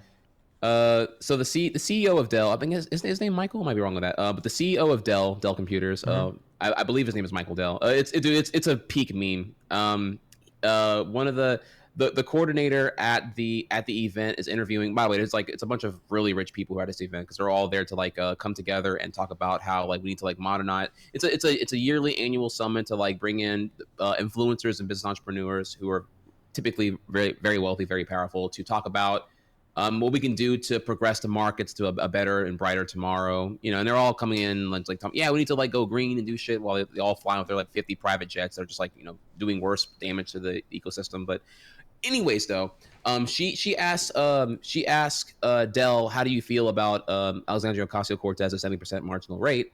At which point he says that it's I don't agree with it because me and my wife have been running a charity, philanthropy for 20 years now because we're mega wealthy, and I feel better about being able to do things through that than giving money to the government. You wouldn't trust the government, right? And also, what country has 70% marginal tax rate worked? Wait. Ever? Before you do this, I posted a link in chat. Can we just watch the video? Somebody linked this. Apparently, this Actually, this is apparently what you're referring to. I haven't seen this before, so peak memes. Go for it, man. Okay, I linked it in chat. Can you link it in Discord real quick? So I can't click off the screen because it'll fuck everything up. Sorry, but I linked it in my DGG chat. Do you see it? All right, there you go. I got you. All right, cool. Okay. Wait. Just give me a count. Yep. Okay. 3, 2, 1, go. These inequalities, particularly the wage inequality, with more taxes. In particular, in the United States, there's been a call by Congresswoman Ocasio-Cortez to tax people earning over $10 million at a 70% tax rate. The current top rate in the United States is 37%. Michael Dell, do you support this? I just want to say I'm thrilled that they're asking. Wow. What a great question. Well, look, I mean, my wife and I set up a foundation about 20 years ago, and we would have contributed quite a bit more than a 70% tax rate on my income, on my annual income. And I feel much more comfortable with our ability as a private foundation to allocate those funds than I do giving them to the government. All right. So no, I'm not supportive of that. Well, Keith. And I don't think it would help the growth of the U.S. economy. Oh, that's interesting. And can you say a little bit more about why? Why you don't think it would? Well, name a country where that's worked, ever. United States. Briefly in the 80s. No. From about the 1930s through about the 1960s, the tax rate averaged about 70%. Oh, no. At times it was up as high as 95%. And those were actually pretty good years for growth. Wait, who is this guy? I don't have a strong opinion on that proposal. A lot of the devil is in the details. But I think there's actually a lot of economics that suggests that it's not necessarily going to hurt growth. An MIT professor? I think we have to examine it more closely. There are people, Joe Stiglitz and others, who have looked at that and argued that the optimal tax rate actually is on very high incomes closer to that level. Damn. Bro. Real quick, I'm sorry. I get so triggered by people in chat that are trying to do these really dumb gotchas. So someone in chat is going, Destiny, the effective tax rate wasn't that much higher during that time. It's misleading. Okay, if you set a 70% marginal tax rate, that doesn't mean that the effective tax rate is going to become 70% either. Just because you set a 70% marginal rate means that our effective tax rate is still going to be much lower. I don't understand why you keep spamming this in chat. Like, when you talk about the difference between a marginal tax rate and an effective tax rate is that, like, the posted rate for something, without going too deep into it, basically, you don't actually pay the posted rates. You've got a number of exemptions. We've got a progressive tax system where the marginal tax rate is only applied to the next dollar earned. So for instance, if you're at a 70% bracket, it's not 70% across all of your income, only the income in that bracket, et cetera, et cetera, et cetera. So a 70% tax bracket doesn't mean that every single dime you earn is going to be taxed at 70%. And you've got a fuck ton of exemptions and other ways to excuse your money or make it not tax deducted. It's like a fucking baby brain point. Okay, sorry, go ahead. It was a professor at MIT. Fucking destroys here. Also, the moderator was bad because she didn't even know. Like, she couldn't even bring up like what the rate was in the 50s when you had fucking all the economic populist expansions going on at that time. Here's CEO of Dell completely out of touch, asking where the fuck has the marginal tax rate ever worked before, not even aware of just the basic economy history. And holy shit, that gives you a tangible segment of how out of touch these billionaires are, or some of the mega rich could be at times. Sure, maybe. Which also can play into the there's some more that you can dive into on this theme with the ex CEO of Starbucks, who's currently announced, I believe yesterday, he's running as an independent for presidency. Oh God, no, he didn't actually announce it, did he? I don't think he did. Isn't he still considering it? Someone can quote me here on this one. I'm pretty confident he announced that he's going independent. You're asking, is he running for president? I'm asking if he's actually running. Yeah, he's actually running. He already had a panel and everything. He made a Twitter. He announced, go to his Twitter, check out his tweet. The replies were all shitting on him, dude. He's openly, get this right, he's openly saying that I'm running as a centrist. Okay. Dude, it's peak memes, man. You go in there, it's a complete shit show. But out of touch. Also, he hates he's not a fan of Medicare for all. So yeah, he's Okay. like, yeah, we can't afford that. I'm like, all right, well, you're irrelevant now. Jeez.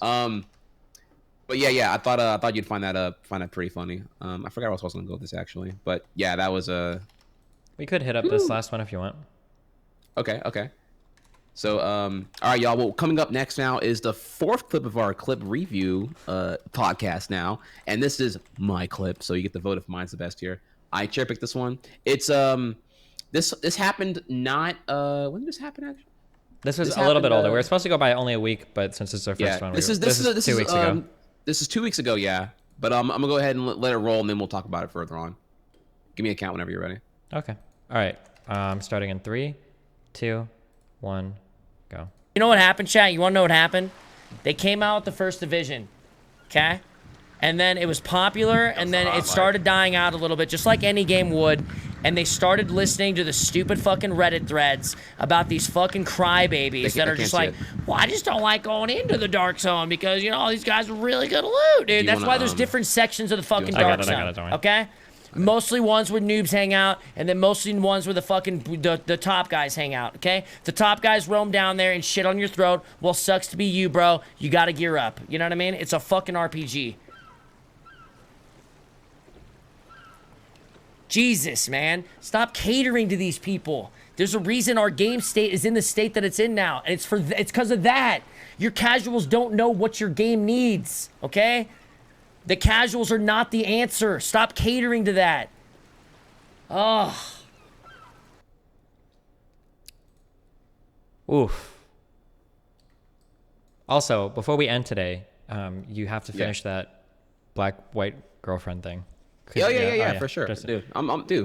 This is this DT podcast overtime. Yeah, dude, I'm about it, dude. I'm about it. Okay, don't worry. We still have a good 5.5 minutes left, so we got lots of time. We can run a little over to what we need to do. Okay, hit us up with what's your take on this clip? Go for it.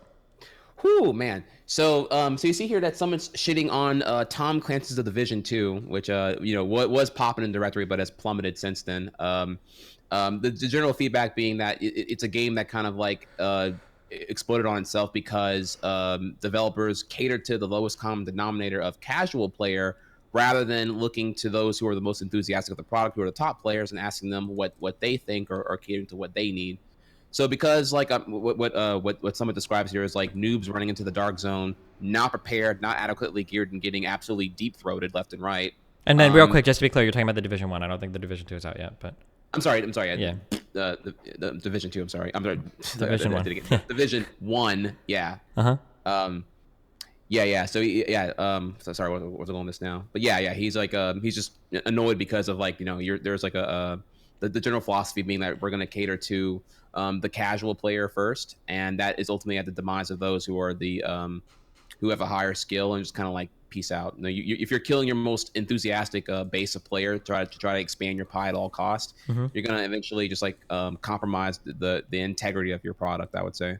Okay. That's the general like cause and effect I'm seeing from this right now. Sure. And I think it's something worth talking about because I feel like while I'm not super savvy that a lot of modern games do deal with this problem, even to an extent Fortnite's going through this problem. I remember hearing a lot of players who were complaining that there's like an effort to keep the viral amount of player base in Fortnite right now. Epic continues to just like unload a fuck ton of shit every other week, I believe. There's always like a new item or something else going on, and that the meta for Fortnite is changing so rapidly because of all the saturation of new ideas being thrown at the wall, literally, that it makes it frustrating to like want to play Fortnite with any kind of competitive sense. Or maybe it's being deliberately anti-competitive so that it remains like a casual fun affair, a party game.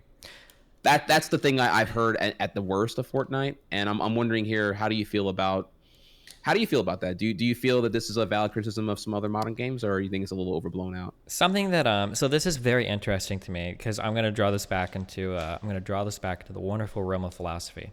A lot of the times when we use words like success or advanced, we're actually presupposing so many different values that we don't realize.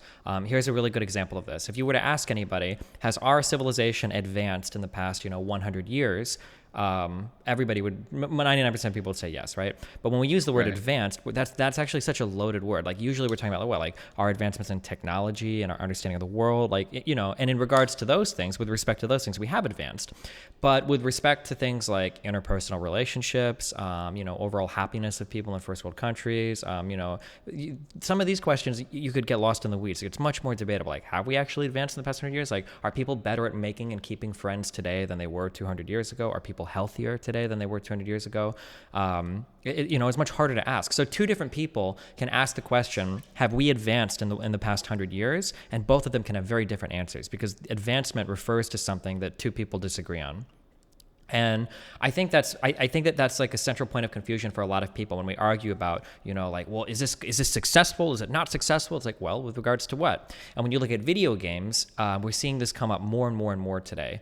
I would argue that in the past, video games were a much less commercial project. So in my opinion, when something becomes commercial, success means more money. When it's not commercial, usually your success is kind of tied around other things. Maybe the number of people who get playing your game, the interest that you stir up in it, your ability to remain true to some core idea, the ability to deliver some experience that you've handcrafted for players. Something like the Diablo 2 experience is something that is arguably unmatched by any hack and slash. All of these different things are how people measure success. And today in the world, I think we're in this kind of like weird area where people like Summit, to Summit, Success is, I want something that, you know, matches some internal core cool idea of a game that's like really punishing, that has a high skill ceiling, et cetera, et cetera. But when large companies, you know, are in the business of owning companies that make games, their idea of success is just a fuck ton of money. And appealing to casuals is always going to be more successful than trying to remain true to some hardcore player base. So it's a very awkward situation to be in under, I would blame capitalism, I guess, if profit is like the driving motive there. But like when you have a large company that owns a game, pretty much, unless the company is a charity, you're always going to be pushing like the maximum for profit action. That's just what you're going to do. And that's the way that these tend to measure their success, with rare exception. That's generally how it goes. Sorry, that was really wordy. Well, no. And you're right. You're right. In the bottom line, ultimately, it's profit, and that's kind of where, I guess, you're not wrong, and maybe it means I'm just not really a fan of like where capitalism goes into gaming. Sure. So, and I'm not either. So I agree with you 100%. I'm not a big fan of that. I don't like that motive. Because I can agree with that theory. Yeah, bottom line profit. Yeah, you're gonna do all these things here, but that also makes me want to just like further bring up my disgust of AAA industry with gaming right now, because you have like all these big platform game things that are just loaded in loot boxes and any other means of effectively simulated gambling for vulnerable people psychologically. Microtransactions out the wazoo. You know, fuck it. You know, ship it now. Day one patch. Fuck it. Chop off that campaign. Let's market as DLC and sell it for, and give them 10% of the game for a quarter of the price. On day one, on disc DLC. Like, all these things are just further nickeling and diming further and further and further to where you have now. It's like some games are just like practically like unusable without buying, I would guess, I don't know, the season pass, which is effectively, you know, you throwing money into the void, hoping that, a pre-order of season pass where you're throwing money into the void, hoping that the content's going to be there or be good. It's just there's a lot of that makes me get like super fucking triggered, and I don't like the direction that like the highest points of AAA gaming are going in general. But you're not wrong though. Ultimately, it is about success, and I do have to wonder here to a certain extent, in the advocacy for pure profit. At what point are you shooting for short-term profit over longevity and sustainability always short-term. of consumer trust? Yeah, it's one of the worst aspects. That's where I would counter that point and be like, well, I mean, you can pull this bullshit if you want on your first try, but people are gonna remember that name, and you've now tainted that developer or this publisher, and now I know better whenever I don't want to give money again to X company because of. Yeah, and real quick, just to address someone in chat, but Summit's argument is that catering to those casuals is why the game fails. The thing is that you think that fail there means something, but it doesn't, because fail to Summit, what fails to you as a gamer is oftentimes massively successful to a company. Like, you might see a game that, you know, dies in 2 weeks, but that game, you know, might have turned, you know, a massive fucking profit. So, like, you look at it as like, oh my God, that company's so stupid. Like, their game failed miserably. Like, every Call of Duty's the same. It's so shit. Like, LOL. Like, you know, like, it's so dumb. But they're seeing, well, hey, you know, we shit out a product and we made, you know, $100 million. Like, yeah, it's really successful. Even if nobody plays it in 2 weeks. Yeah. Sorry, Ken? Fact check there. Call of Duty, they shoot for $500 million on opening weekend. Oh, I actually totally made that number up. I had no idea. So, yeah, so there you go. Yeah. Like, yeah, people... people will say shit like, yeah, that game was a failure. And then the companies are like, oh, okay. I mean, we thought it was a massive success. We made a fuck ton of money off of it. So, yeah. Well, you're not wrong. Sorry. Well, you're not wrong in that it's important to remember, you know, Summit is the you okay? is the top 0.01, probably 0.001% of gaming in terms of just like, you know, like skill when it comes to shooters or anything like that. And that in reality here, there's a very big silent majority that do play games but they're not on forums, they're not doing their feedback. Their only really feedback is with their wallet. You know, they just walk into a GameStop, buy a game, go home, play it, and then whatever until whenever, and that's really about it. So I guess you are right there though. You know, all the opinions you see online are already like people who are more passionate than what I would dub the majority of gamers who are not engaged to that degree. Yeah. So, okay. Yeah, do you want to wrap us up with the? Do you want to wrap us up with the white? Yeah, the white people thing. Okay. So, all right. So I've covered like how me and my girlfriend Jess met, why I had problems with or why things didn't really work out with in general the Southern women I encountered. And I'm not saying that all women in the South are anti-gamer or not compatible with my personality. Just, you know, the ones you got to think here again. 2005, I was in a small rural town, so it was like there wasn't really much going on there. You really weren't going to get very far talking about video games or playing Yu-Gi-Oh or being into Dragon Ball Z or anime, or if any of your passions were things I was into at that into in general. You weren't getting very far with like a common interest to like engage in an organic conversation. It was all calculated. I had to like pretend to be someone I wasn't and caring about things I didn't care about in order to like fit in and kind of like have an end with talking with any girls at that time. Well, anyways though, moving past that, have I ever gotten anything for dating a white girl? I have never had any opposition or any instance of like, yo, you're betraying your race, bro. You're a brother. Why aren't there are so many sisters out here right now looking for a brother to be with? Again, brother, a sister, a aka black. I'm just making sure we're clarifying that. Got all these sisters out here right now, and you sitting out here, hitting the white devil. What you doing? I know I have never had anyone like that, and that's probably because I'm also my circles are all they're all gamers. I'm at TwitchCon, I'm at PAXs, I'm at all these like streamer X gamer conventions where I would say it's very interracial, multicultural, and because we all unite as gamers, as like cliche as that sounds. No, I've never had anything like that. The thought has occurred to the back of my mind though, if because that on its own, dating a white girl and being in a relationship would be is one component that could be attacked by some people under a certain circumstance. However, being the face of tryhard puts me on a pedestal that makes that even more like catapulted to be escalated further if needed. And by that I mean, because I'm the face of tryhard, and tryhard is debatably the most controversial global emote on Twitch. It effectively means that that my emote is the most banned emote because my emote is the one that enables the most racist terms and rhetoric you see for it to be abused online. However, the intention of the emote is not to be racist. There's actually nothing implicitly racist about tryhard, which makes it all that more questionable. You should focus on the accountability of the individual user and not the emote itself, or else you're gonna have to have like 24/7. Literally 1984 Big Brother speech protocols going on all day in order to realistically enforce try to never get abused. But because of the emo being controversial and it being the face of like racist things, that effectively catapults me into being the dictator of all things black people. People look at me and say that, oh, you're however you feel about tryhard is how all black people on Twitch feel about tryhard. And whatever things you advocate for as far as tryhard goes is automatically going to be the opinion of a fuck ton of people, which are both obviously not true. But that's what I live with anyway. And I feel like people look at me, or some people do look at me in that regard because they're like, okay, wow, look at this black successful streamer on Twitch. And at which point, perhaps some people may feel a little bit betrayed because I'm a black successful streamer. And they may get some polarizing mirror images that you kind of brought up earlier here about black entertainers who, do the house Negro act, if you want to call it that, where now that I'm successful, when I was rags to riches, I wasn't dating white girls, but now that I'm up here as a known broadcaster, streamer, entertainer, whatever, I'm out here with a white girl. What's up? And I could be associating that with some kind of like economic class thing or whatever, which I'm not doing, by the way, but you could read into it as that. But no, I've never had anyone come at me before. Now, here's the plot twist, though. I've never gotten anything like that. If you asked my girlfriend, Jess Venom, you ask her, has she ever gotten shit before for dating a black guy? The answer is yes.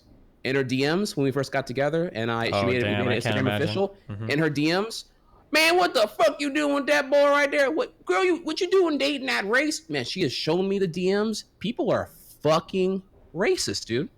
It's crazy. She gets all the shit. I've got nothing. All these betas, all these literal betas, don't say a fucking thing to me. And I wish they fucking would ever do anything at any convention ever. They say nothing. No one. I've never had one keyboard warrior come at me and be like, hey, bruh. Like, nothing, dude. At all.